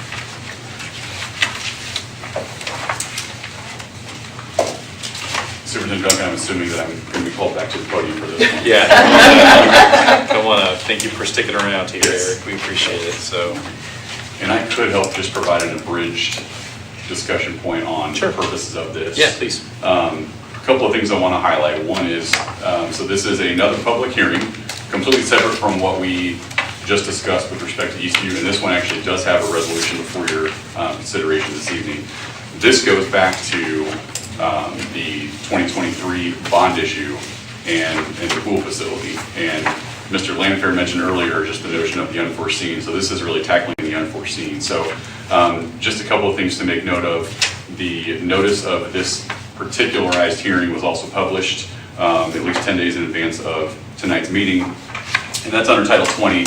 Whenever there's a project that is funded either completely or partially by bonds, that's more than $1 million, there has to be a hearing component to it. So here we are at the very tail end of that project. There are some unforeseen circumstances that I think this board has been made aware of regarding the pool itself that requires a little bit of contingency dollars. Those contingency dollars are not going to be bond funded, so there's no tax impact to discuss. There's no borrowing component. It's just really belt and suspenders and erring on the side of transparency that there was a bond component a couple of years ago in 2023 for this. Now there is some contingency dollar requirement at the tail end of this project. And so in erring on the side of transparency, we wanted to have a notice and a hearing for that particularized piece. The resolution before you this evening, I think, was set at a maximum of $400,000 to be paid out of the school corporation's funds. My understanding from Superintendent Duncan, and please kick me where I'm wrong, I don't think we were anywhere near that dollar amount. This was just kind of erring on the side of caution because Again, this was unforeseen at the outset, and in case there were any more unforeseen circumstances as you wound down this project, just wanted to kind of err on the side of caution on that front, so. Yeah, if you remember, we had what we believed to be a $75,000 expense that was coming based upon the finding of the material, the fiberglass material, the inside of the pool, all of that conversation that we had. That ended up being, I think, in the $50,000 range. Is that right, Randy? That's right, 47 maybe? Yeah, in that range. Still worried, though, that was going to not be able to be handled within the scope of the project contingency dollars that we have. And so just asking for permission essentially doesn't mean we have to spend it, but it's there just in case. To Eric's point, if something else would come up, right, when we're in this process between now and October when we land the plane, we would have those dollars available to us if we needed them. So. Did you say there was a resolution? That's not something we would have a copy of? Yes, I have it right here, actually. Oh. It should be, is it not in your packet? Can you see it? Yeah. Did I not get something? It's okay. It's okay. And that resolution just You don't basically necessarily have says. to read the whole thing, it looks long. Yeah, absolutely. Oh, I see. Well, I'm happy to summarize. Okay, you It's can okay. summarize. Yeah, so it's just detailing the history so that the board initially held a hearing in October of 2023 regarding really a broadly based renovations and improvements at the Connersville High School facility, including the pool facility, and that due to unforeseen circumstances, now I'm reading verbatim, which would not have been discoverable at the time of the approval in 2023, as of the date hereof, the school corporation desires to fund additional contingency dollars at Connersville High School, which were not contemplated back in 2023, at the total cost not to exceed, again, $400,000, again, with having the belief that it's going to come well below that, but this was unexpected in the first place, so there may be more unexpected last-minute contingencies. And so, due to all those circumstances, there was a public hearing held this evening, which is what is happening right now, and that the board has carefully studied the options and feels that this is the best way to complete the project. The estimated costs are not to exceed $400,000, and that those $400,000 will be funded by one or more of the school corporation's funds. And because it's going to be completed without the issuance of bonds or release, there is no anticipated impact on the school corporation's debt service fund tax rate as a result of this contingency. Jeremy, can you share what the current amount is, just so the public doesn't, I mean, that's a large amount. The problems weren't that much money. Yeah, so the amount that we're asking for today, Well, we're asking for the the 400. 400,000, do you Right. mean the total cost? That's what we are over in terms of the bond. Yeah, it would just be that, whatever the cost is, $47,000-ish. Right at plus or minus 50,000. For Okay. the line Okay. issue. Yeah, so we should be well under that Right. $400,000 mark. I didn't want people to be confused and think, oh, you got 400,000 more you gotta get, Yeah, so. and if we could have covered that in this, with the contingency dollars that we have that's built into the project automatically, we would do that. But we've been told, David and the Skillman team have told us that's not enough. We don't have enough there to cover it. So- That's it. And honestly, we could have just did a $50,000 purchase order type of deal and paid for it out of normal school funds. But because this really ties in with this project, Yeah. in order to be overly transparent, that's why we've taken this process. So it's not like we don't have the money. I just wanted It doesn't do clarification. anything to the Yeah. tax rate. It's just existing money, but we're being overly transparent. Great, Yeah. thank you. Well, and when we're spending that kind of money for that kind of project, being overly transparent is not a bad thing Yeah, for sure. for a public. Okay. Thank you. And again, we technically will open this up to the public. Just want to Okay, we do at least want Gerald. to make it known for people who may be watching, listening, that it was open up to the public to comment on. Looks like nobody was present to do so, but that was part of the notice component and the reason that we had this hearing in the first place. And that we have a resolution before this board this evening. Thank you. Thank you. Yeah. Thank you. I do want to point out that the Reds did beat the Cubs last night. We were getting along so well. Hey, it was 3-2. Eric's a big Cubs fan, so. When I Oh, stepped I'm like- away, the Cubs were ahead 3-0, and I felt really good. No, well, then the pitcher decided to throw things out of the strike zone and let somebody hit really good ball. Yeah. I was watching the game. I'm a Well, big, and the newly acquired pitcher lasted one inning, one inning, and now is on the IR. injured reserve list. Yeah. Hey, but if you're an old Cubs fan, this is nothing new. I digress, I apologize. No, it's fine. Thanks, sir. We will now So- open the public hearing. Remember, if you'd like to speak, please sign in on the sheet, which is located in the foyer on the table as you walked in. As I mentioned earlier, which we did not, we ask that you state your name and address, limit your comments. Keep any comments to 3 minutes, avoid being repetitive. Is there a sign-in sheet? No, there's not. Anyone else like to speak? No. We appreciate your time and interest in the project and the future of our community. The board will continue to work with the administration and the professionals to look for efficiencies to conserve tax dollars while meeting our educational needs. It looks like Please there's a, summarize the project. yeah, and we've done that. Erica's already summarized that resolution, and if you're comfortable with it, at this point in time, we can go ahead and make, accept a motion to accept that project resolution as presented. I'll make the motion. I'll second. All in favor? Those opposed? Okay. Awesome. Thank you again. Eric, thank you for coming. We appreciate your being here. We'll We'll see you next Tuesday. We'll be here around this time next week. Okay, we'll see you next week. Have a safe trip home. Thanks, everyone. Thank you. Discussion items. Policies for the first reading. Yeah, there's a bunch here, guys. So if you remember, I've sent these to you. You hopefully had a chance to review them. But once we get fully on the CCHA train, what will happen is we will receive a spring update and a fall update every year, right? So once that happens, we'll be on that cadence. There may be some occasional in-between things that happen, but most of the time it's just fall and spring. This we just received is the update that's based upon the most recent legislative session. It came a little later than I wanted on, honestly, because a lot of these laws have gone into effect as of July 1, right? So we're a little behind on that. That's the reason why I snuck it in tonight for a first reading and a second reading next week. Do understand, you as a board always have the option of waiving a second reading, right? So you could bring it one time and you could just make it board policy. My recommendation would be, we've got a meeting tonight, we've got a meeting next week, let's read it twice, right? And let's go ahead and do it right and get these in place. This is the first time that we've done revisions with CCHA on these policies, and so the policies that I gave you in your drive that I sent to you, the link earlier this week, or last week, I guess, Thursday last week, shows all of those red line changes, and I think Kelly had given you that as well. Yeah. She was able to Yeah. get that for you, so you're able to see the actual changes from the policy that was previously adopted and what's there. Now, inside your drive, the ones that have stars next to them are differentiated in that those policies have not yet been adopted, right? So that, because we're in the process of this entire overhaul, so there's, I think, 5, 6 of them that had not been adopted in the first place, right? So those will not be revisions, those are policies you're adopting for the very first time that had changes based upon the recent legislative session, but again, they weren't on policy for us yet. And so I'll walk through those very quickly here, in the beginning.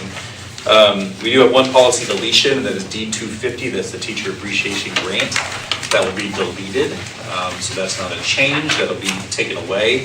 If you remember, TAG has changed. TAG is the teacher appreciation grant. It used to be that everyone received it essentially if you were effective or highly effective sometime before Christmas. Unfortunately, the state has made major changes to what that looks like. And essentially, we have new categories, and so there's anywhere from it's 3,500, 5,000, and 7,500, I think, are the three It's just 3 thresholds. people, right? There's more than 3 people, there are 3 categories. 3 categories. Now, I wouldn't say competitive grant, it's a grant you have to apply for. And so we're still in the process of determining as a school corporation if we're going to do that or not. because this could create some dissension among staff, right? There are a lot of school Absolutely. corporations who are Absolutely. not Yeah. going to use this at all. I know, and we've heard that. We've had those conversations with superintendent circles about what everybody was doing. And I think that would be a real sign to the state the to say, legislature. we don't think this is a good idea. Like, Right. Well, and I think there's a little bit of friendly competition. That's not a bad thing, but we're talking about dollars that are this large. Like it gets no, to be big. and it becomes a dog and pony show. It does, and it puts our administrators in a very difficult position where they have to choose essentially. So there's conversation about that, but tag as we knew it is gone. And we've been telling our teachers that since that legislative session ended. You can't count on that money like you have in the past, and we hate it. It's just, we're not gonna have it. We just didn't get, we're not gonna It's just not get it. gonna be there. So we're gonna delete that policy because that is no longer required. A100 non-discrimination and anti-harassment based upon some changes at the federal level. There have been some things that have changed there. References to gender separate from sex have been removed based upon changes at OCR enforcement. So that's a requirement. That's something that we have to do. B100, board authority and philosophy adds reference to collaboration. And board policy B150, not anything big or major there. And Sasha and Ann, I know you're a part of these, so if you have anything to add, please do so. Board organization B150 revises timing for organizational meetings under HEA 1002. 1002 is a big bill. It has tons of things. We just keep uncovering things that 1002 has done. As far as even staff training that's no longer required, that would kind of blow your mind. And we're still doing it as a school corporation, but many of those things are not required as they were before. B200 revises the minimum age for board members under 1002 again, to the age of 18, and that is statute. It does revise the methodology for replacing board vacancies under SEA 287 based upon partisan school board elections. And so if we do have, once partisan elections have begun, if we have a vacancy on the board and that person has declared a political party upon the election process, then the caucus essentially for that political party would fill that vacancy. If they Am do I not- allowed to speak on that? Please, absolutely, yeah. I would just say that, I know Ann and we have had lots of discussions about when a board member leaves midterm, or we had one where a board member didn't run again, but nobody ran against him, so he had to wait till the term started, and then he had to write a letter to the clerk, and it was a couple months, he still had to be part of the board. But the process now, or has been, that people apply, if it's a board member that's left midterm, people apply and we interview them. And I know that has never sat with you, but that's just, because I agree with you, it'd be nice to vote, to have an I had a election. problem when nobody actually decided to run for the office, and we had to make the issue. If somebody has passed away and we have to replace them for that, that's a whole different situation. Right. But I think that my issue is people that choose to run for school board generally choose to run for school board because they have an interest with the schools and giving back and doing something with the schools. And my whole concern when this was up for the legislature about being partisan is that in our community at least, and I'm guessing in some other communities, when there's not a partisan seat filled like a clerk or a recorder or one of those seats, the party goes to their constituents and say, hey, we need somebody to fill this seat. So you don't necessarily get somebody who has a genuine interest, and school board's different than working as a recorder or clerk where you're getting paid, and you're getting, we are getting some money, but. That's how So- I came on. Lord. Because the pay was so good? No. Yeah, that didn't sound right, because I had an interest. Right. Because there was an opening So- and you guys interviewed. So my concern with this bill, should veteran school board members who are running again run under a party and then something happens that they, God forbid, something happens and they have to be off the board, then the party gets to choose. And they may choose somebody who doesn't necessarily have an interest in school board. Somebody who's got some time, is Tuesday nights free, and says, yeah, I'll do that, but not because they have an interest in school board. So that's just my little soapbox talk, and I know we're not doing anything but looking at policy right now, but that concerns me. I asked Jeremy how that worked, because I didn't understand the wording, so. And to piggyback on that a little bit, politics, and I taught social studies, and I understand the importance of the political system. However, the one thing that you better park when you walk in this door is your politics, because it's not about politics. It's about what is in the best interest of the kids. And particularly in a town like this, where everybody knows everybody, and you can vote for, as a voter, you vote for the person you think is going to do the best job, not necessarily the party person. You know, there have been some Republicans that maybe you don't want to vote for, you think the Democrat is a better person, and vice versa. But as a citizen of a smaller community, it's incumbent upon us to always make a decision based on who we think will be that best person for the job, regardless. One of the nice things, though, is you're not allowed to vote a straight ticket for a school board member. And how we are going to plan this for our next school board election is that everybody in the county will vote for every school board member. We're changing that, and we're going to what 75% of the school districts in Indiana did, rather than have just the person, just the people that live in that particular district vote for that school board member.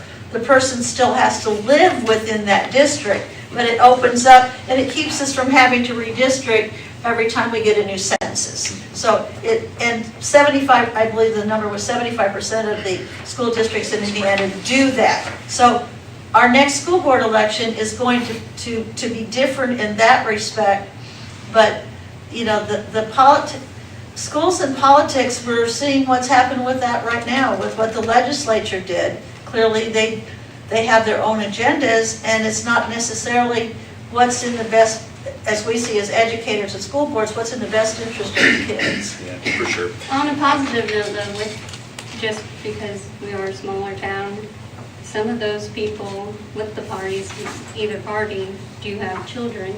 Yeah. That Oh, absolutely. They would be thinking of too. Yeah. It's not a per se a bad situation at all. If it's encouraging somebody to run for school board, that's great. We were in a position that we had an instance where we had a seat being vacant, and literally nobody ran. And that was, the fact that we had 13 people run the last time was fantastic, because it showed the community interest. And I think that's really what we want to engender, is these are your kids, it's your school corporation, it's your community, we want your input. Yeah. Thank you guys so much for that. I appreciate that. I just want you to hear that I will, as a superintendent, always do what's best for kids, regardless who sits on the board. So, and I promise my team will as well. So, okay, so one more thing there on B200 is just the fact that it does change the minimum board compensation. I know Leslie mentioned that a minute ago, that our fine folks on the board do get paid to 10% of what our beginning teacher pay would be, which could be up to $4,500 essentially for you. We've discussed that a little bit, but my recommendation would be to wait until the January reorganizational session to do that, if we choose to. And see what our financial position is. Yeah, also. for sure. C-175, student attendance, academic engagement, and truancy prevention policy. I know there was some questions about this. I know we talked a little bit about my letter that I put out to the public our last meeting, as far as some misconceptions out there about attendance policy changes. But the big ones there is the fact that we brought our policies back to you last board, or not our policies, but our handbooks, because of FFA and 4-H being exempt absences. Essentially, it does give a revised definition of what absence student is, to essentially extend all the way through grade 12. It's an intricacy in the language. And to revise the timing for attendance conference to 10 days. So it used to be 5 days you had to have that conference. So that's C-175, or those are the major changes. Did you miss C-125? Well, I don't have it. Those are separate from the spring updates, so I'll get to those. Oh, at the okay, end. okay, they're all listed I can together, do them. and they're in order. What's C, what is that? I'm sorry. That was the admission to the corporation legal settlement. You had it at the Children. very bottom of your list. Oh, I had it at the bottom of my list. Don't see it on my list unless it got cut off. Yeah, we all have it. Right here. Oh, it's at the bottom. Let me come back to that one in just a moment. I'm going to That's keep fine. rolling here. That's That's okay. So C200 anti-bullying. Notes that a policy is no longer required for 1002 again, and also, strangely, there are some training requirements that have been removed as well. Again, we as a school corporation will continue to do those things as we have in the past because we think they're important. It does add a timeline for reporting to parents. Essentially, we have 24 hours upon the date of the report, the end of the school day of the report of bullying to tell all those families involved, and then 24 hours after the end of the school day where the investigation had ended to do the very same thing in terms of the results of the investigation, and that's statutorily required. C-225, parental access to instructional materials and surveys. Basically, there was a change there about human sexuality instruction. And the fact that we have to have all of those materials on our school website, that's required under SEA 442. We as a board, group, we need to have some discussion about that. Ms. Karsara and I have talked about that great detail as far as what that looks like. So we have to publish on our school website all of the materials that are required for sexuality instruction. We have no problem doing that at all. We just need to get a read at some point in time where the board stands on that, so we have a good path forward. At this point in time, we've just paused that instruction for kiddos.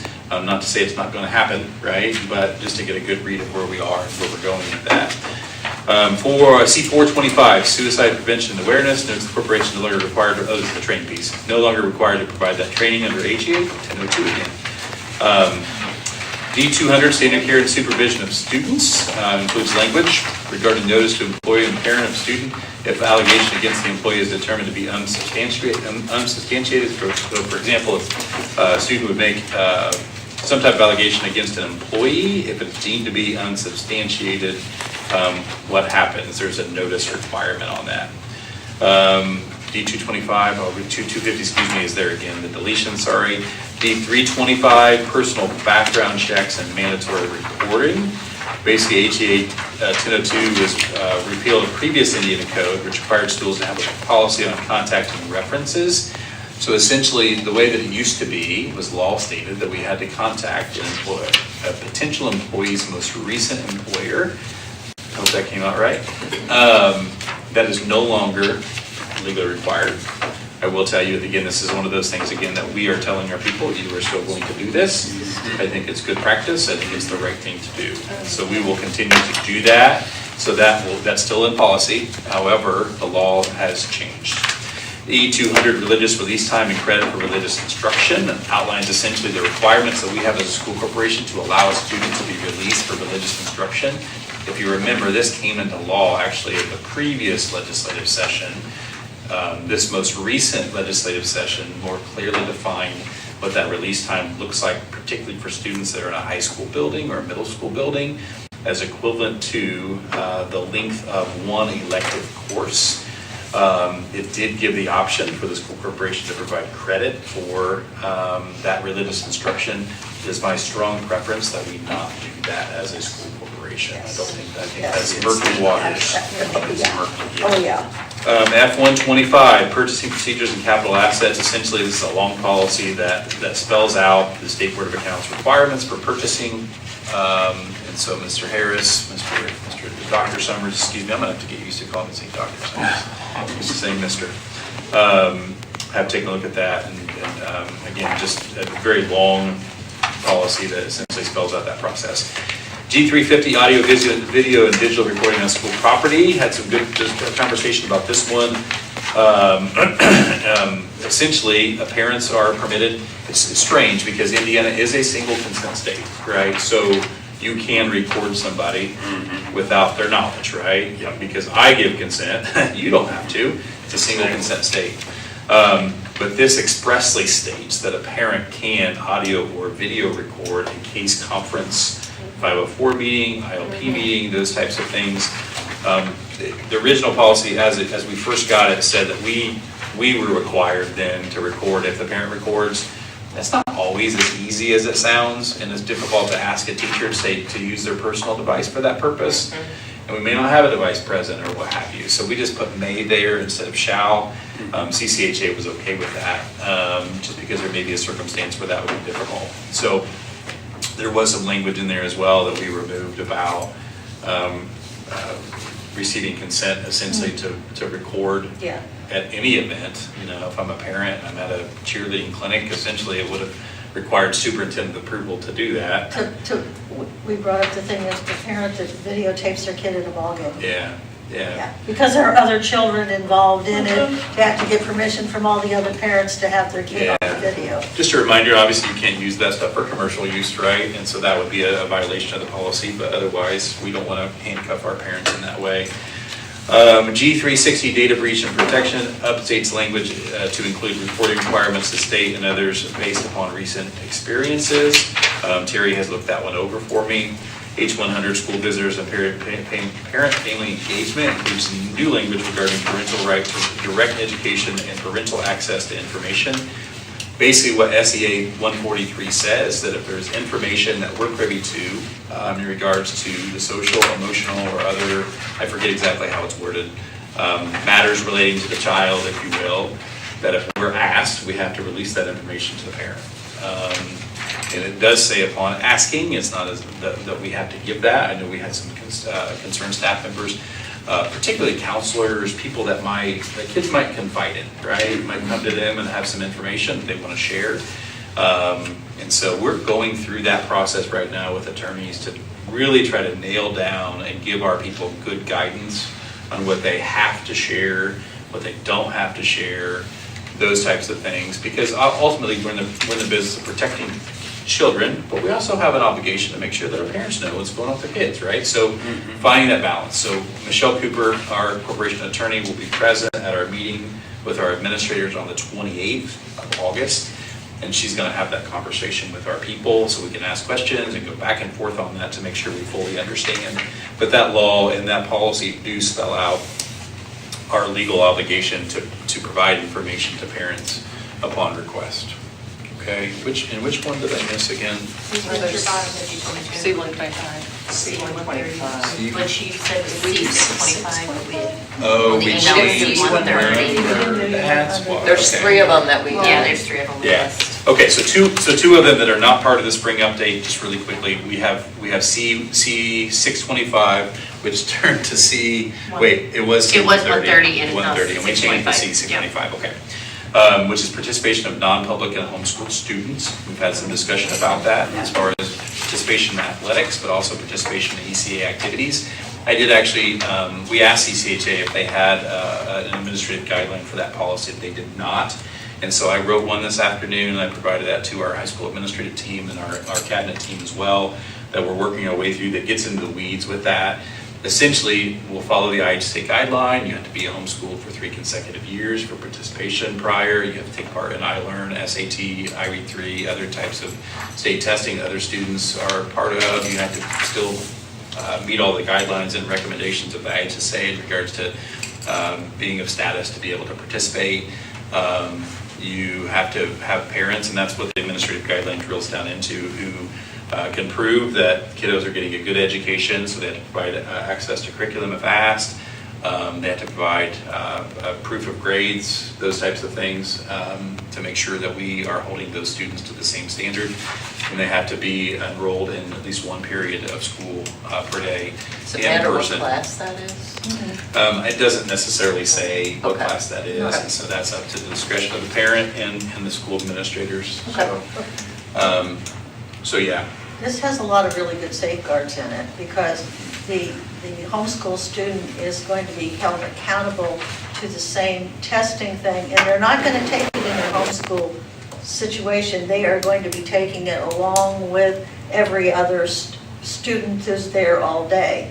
So I think it gives a real credibility factor to that, because a lot of homeschool programs are a lot less controlled in many respects than what we do in a classroom situation. So. Yeah, thank you, Ann. I appreciate that. And I firmly believe we do what's best for children, and I think it could be a good thing all the way around. So the other one that I missed, and I do apologize, for some reason I didn't have it on my list, was C-125, admission to the school corporation. That's a pretty easy one. The only change there was the fact the IHSA no longer prohibits transferring for athletic reasons. If you remember this, the IHSA allows now 1 transfer And so our previous policy said no transfer of students will be accepted strictly for athletic reasons. That's been struck. So we will allow transfer per ISSA regulations. In fact, we've had some this summer. And so yeah. The last one is E100, which I know we've had some conversation about, which I'm open to ideas. Here's what I will tell you on this curricular policy that I think is really, really important. I think it's important that you be the final gatekeeper for curricular decisions after they've gone through a process that we've put together and that we've set, right? So the only reason I say that, and the only reason why, I know we've had some conversation about the word may or shall and those types of things. The way that it previously read was kind of yucky. So it essentially said, we're going to bring you curriculum and you shall adopt it. It was almost like you have to, like you don't have an option, right? Right. But I want you to hear that that's not the heart of what I'm saying at all. What I'm saying is that I don't want curricular decisions. And when I say curricular decisions, there's some autonomy in the classroom, right? Our teachers choose materials sometimes to use. Our principals, under their purview, have that opportunity to do some things within the context of what we've given them, their parameters. But generally speaking, like a math curriculum, right, or a reading curriculum, or whatever it happens to be, it's a big driving force in the work that we do, really needs to go through a process. And that process includes, obviously, the vetting process, and Mrs. Sorrow puts our principals through, and our teachers through, and all of that, brings it to me essentially as a superintendent, then I bring it to you as a board, and then you are essentially that final gatekeeper that says yes or no. There are certain curriculums that have to be legally approved by you. Like there's not a choice. So that's why that word may makes me a little nervous, right? Because I don't want people to think they can circumvent that process, right? And so you are essentially the final gatekeeper to that. And so that's the reason why Jeremy said, hey, I think may is the word to use there. Not because I want to say you don't have the ability to vote, right? Because you do. Like if we brought you human sexuality curriculum that you're very uncomfortable with, right? Like this goes too far, it doesn't go far enough, or whatever it happens to be. And I use that just because that's a hot topic right now that schools are discussing, and we're discussing, right? Then you should be able to say, I'm not comfortable with that, no thank you, right? Like that, you have that authority as a board member. And I don't want anyone to think they can circumvent that process, right? If it's a may instead of a shall, then someone could essentially go, well, it doesn't say I have to, right? I don't need the board. So are you saying you're in favor of may or you're in favor of shall? I'm in favor of shall, for sure. Okay. In regards to the fact that it needs to come before you to be approved Right. on those major curriculum decisions. Like I believe that to be the process that should happen. And so that's the reason that we talked about a few different options as far as how that reads. That's the reason I felt like I think it was the one Leslie had sent that I felt like was pretty middle of the road, but also allowed for that may, like you, or excuse me, that shall, that you I have don't to think be I the put final may or step. shall, it was just the board will vote. The board will vote, yeah. I'm okay with that. I'm okay with that. I think this just needs some more work. I just I do too. I don't like the shall. This is the one that came to you before. This is, so forget this. I know this is before you right now. It was what was in the drive. And so, but we can draft something that feels a little better in that regard. And as long as we're all in agreement that process is the right process, which I believe to be the case, as your superintendent, that's the way that it should work. Because will vote doesn't mean I'm shall okay or with may. the it's process, I will. just don't like that it says you shall adopt, because that's all, You don't have an option, Yeah. right? I agree with We you like 100%. yeah. Well, we talked about that Yeah. 2 months ago, 3 months ago. I didn't like the way it was worded either, so. And frankly, I have problems with the process. I have problems with the process that those directly impacted, including but not limited, and an advisory committee. I just worked on too many of these for too long, and I see the value in that, getting some parents and professional staff at all appropriate levels. Basically, I think, I just really, really, really have problems that we have the potential for a curriculum to be adopted K through 12 that everybody in that K through 12 has not had some input into and understands what's going on there, and it becomes linear and progressive to make sure that there's some consistency with this. And the old process where we had the advisory committees We had people from the elementary schools, we had people from the middle school, we had people from the high school that were all directly involved with curriculum decisions.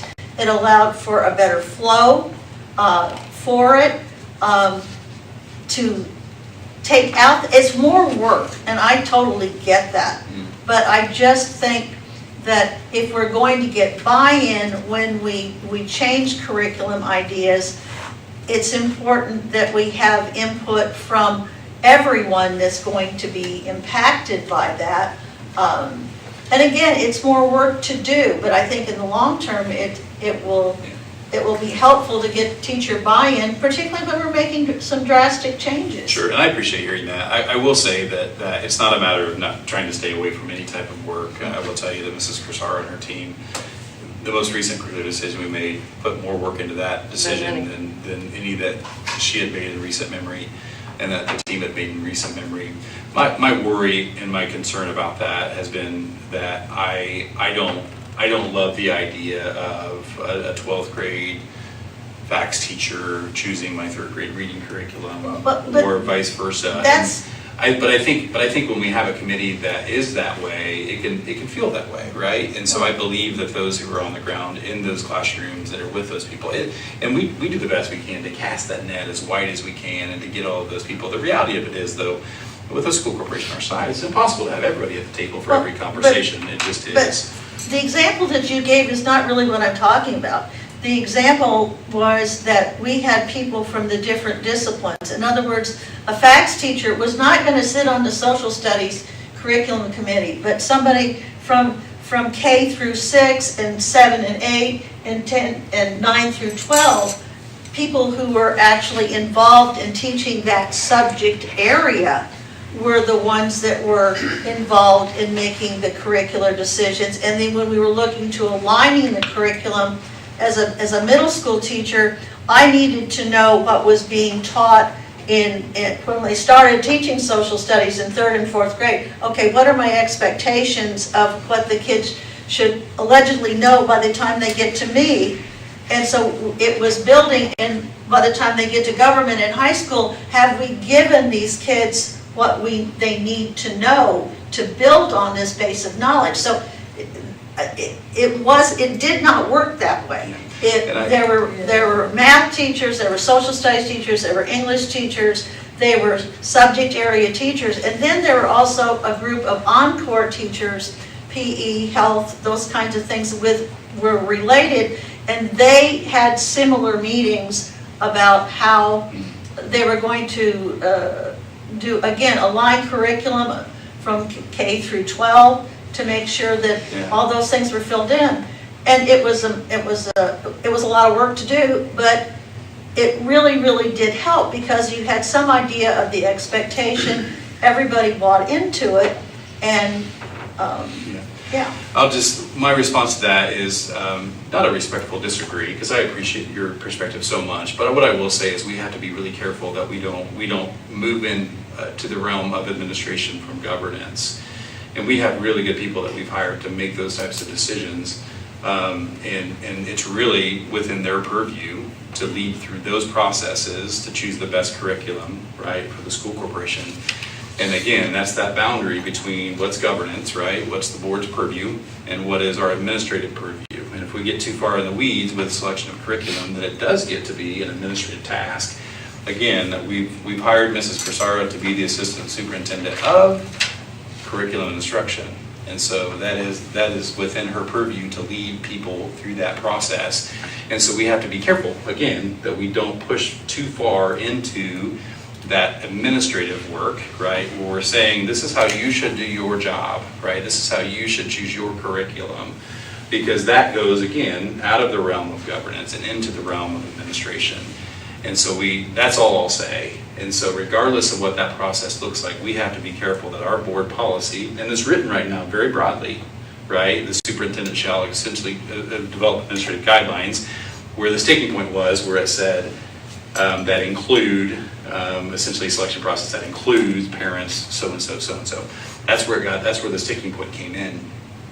But again, I just want to make sure I lay that boundary to say, we just have to be careful, because we have to trust the people we hire to do the work, right?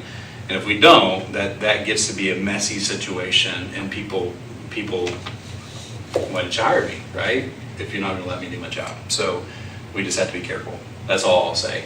So we can have more conversation about what the Well, policy I looks don't like, see it but- as a matter of trust. I just see it as a matter of collaboration among everybody. You know, Kim presents something to them, and this is her job to do, and everybody that's going to, the foot soldiers on the ground that are going to be taking care of it, understand where it is, understand where she's coming from, why you think this is important, because basically speaking, they're the ones that are going to have to be doing the real work, and with the advisory committee, you have people that are doing the real work, and it's not saying that Kim's coming up with bad stuff. That's not the point at all. It's just that everybody that's going to be, the foot soldiers that are going to be using this kind of thing, I think need input into, and again, it's a real growth process, because as you go through changing a curriculum, there are ideas that you get from people that have taught it, and it's really a wonderful collaborative situation. Yeah, I just firmly believe that we hire good people to make good decisions, and we hold them accountable to a standard, right? Like I can't look at my principals and say, hey, I expect you to raise achievement in your classrooms and your buildings, and not give them the authority and the autonomy to be able to lead their buildings, right?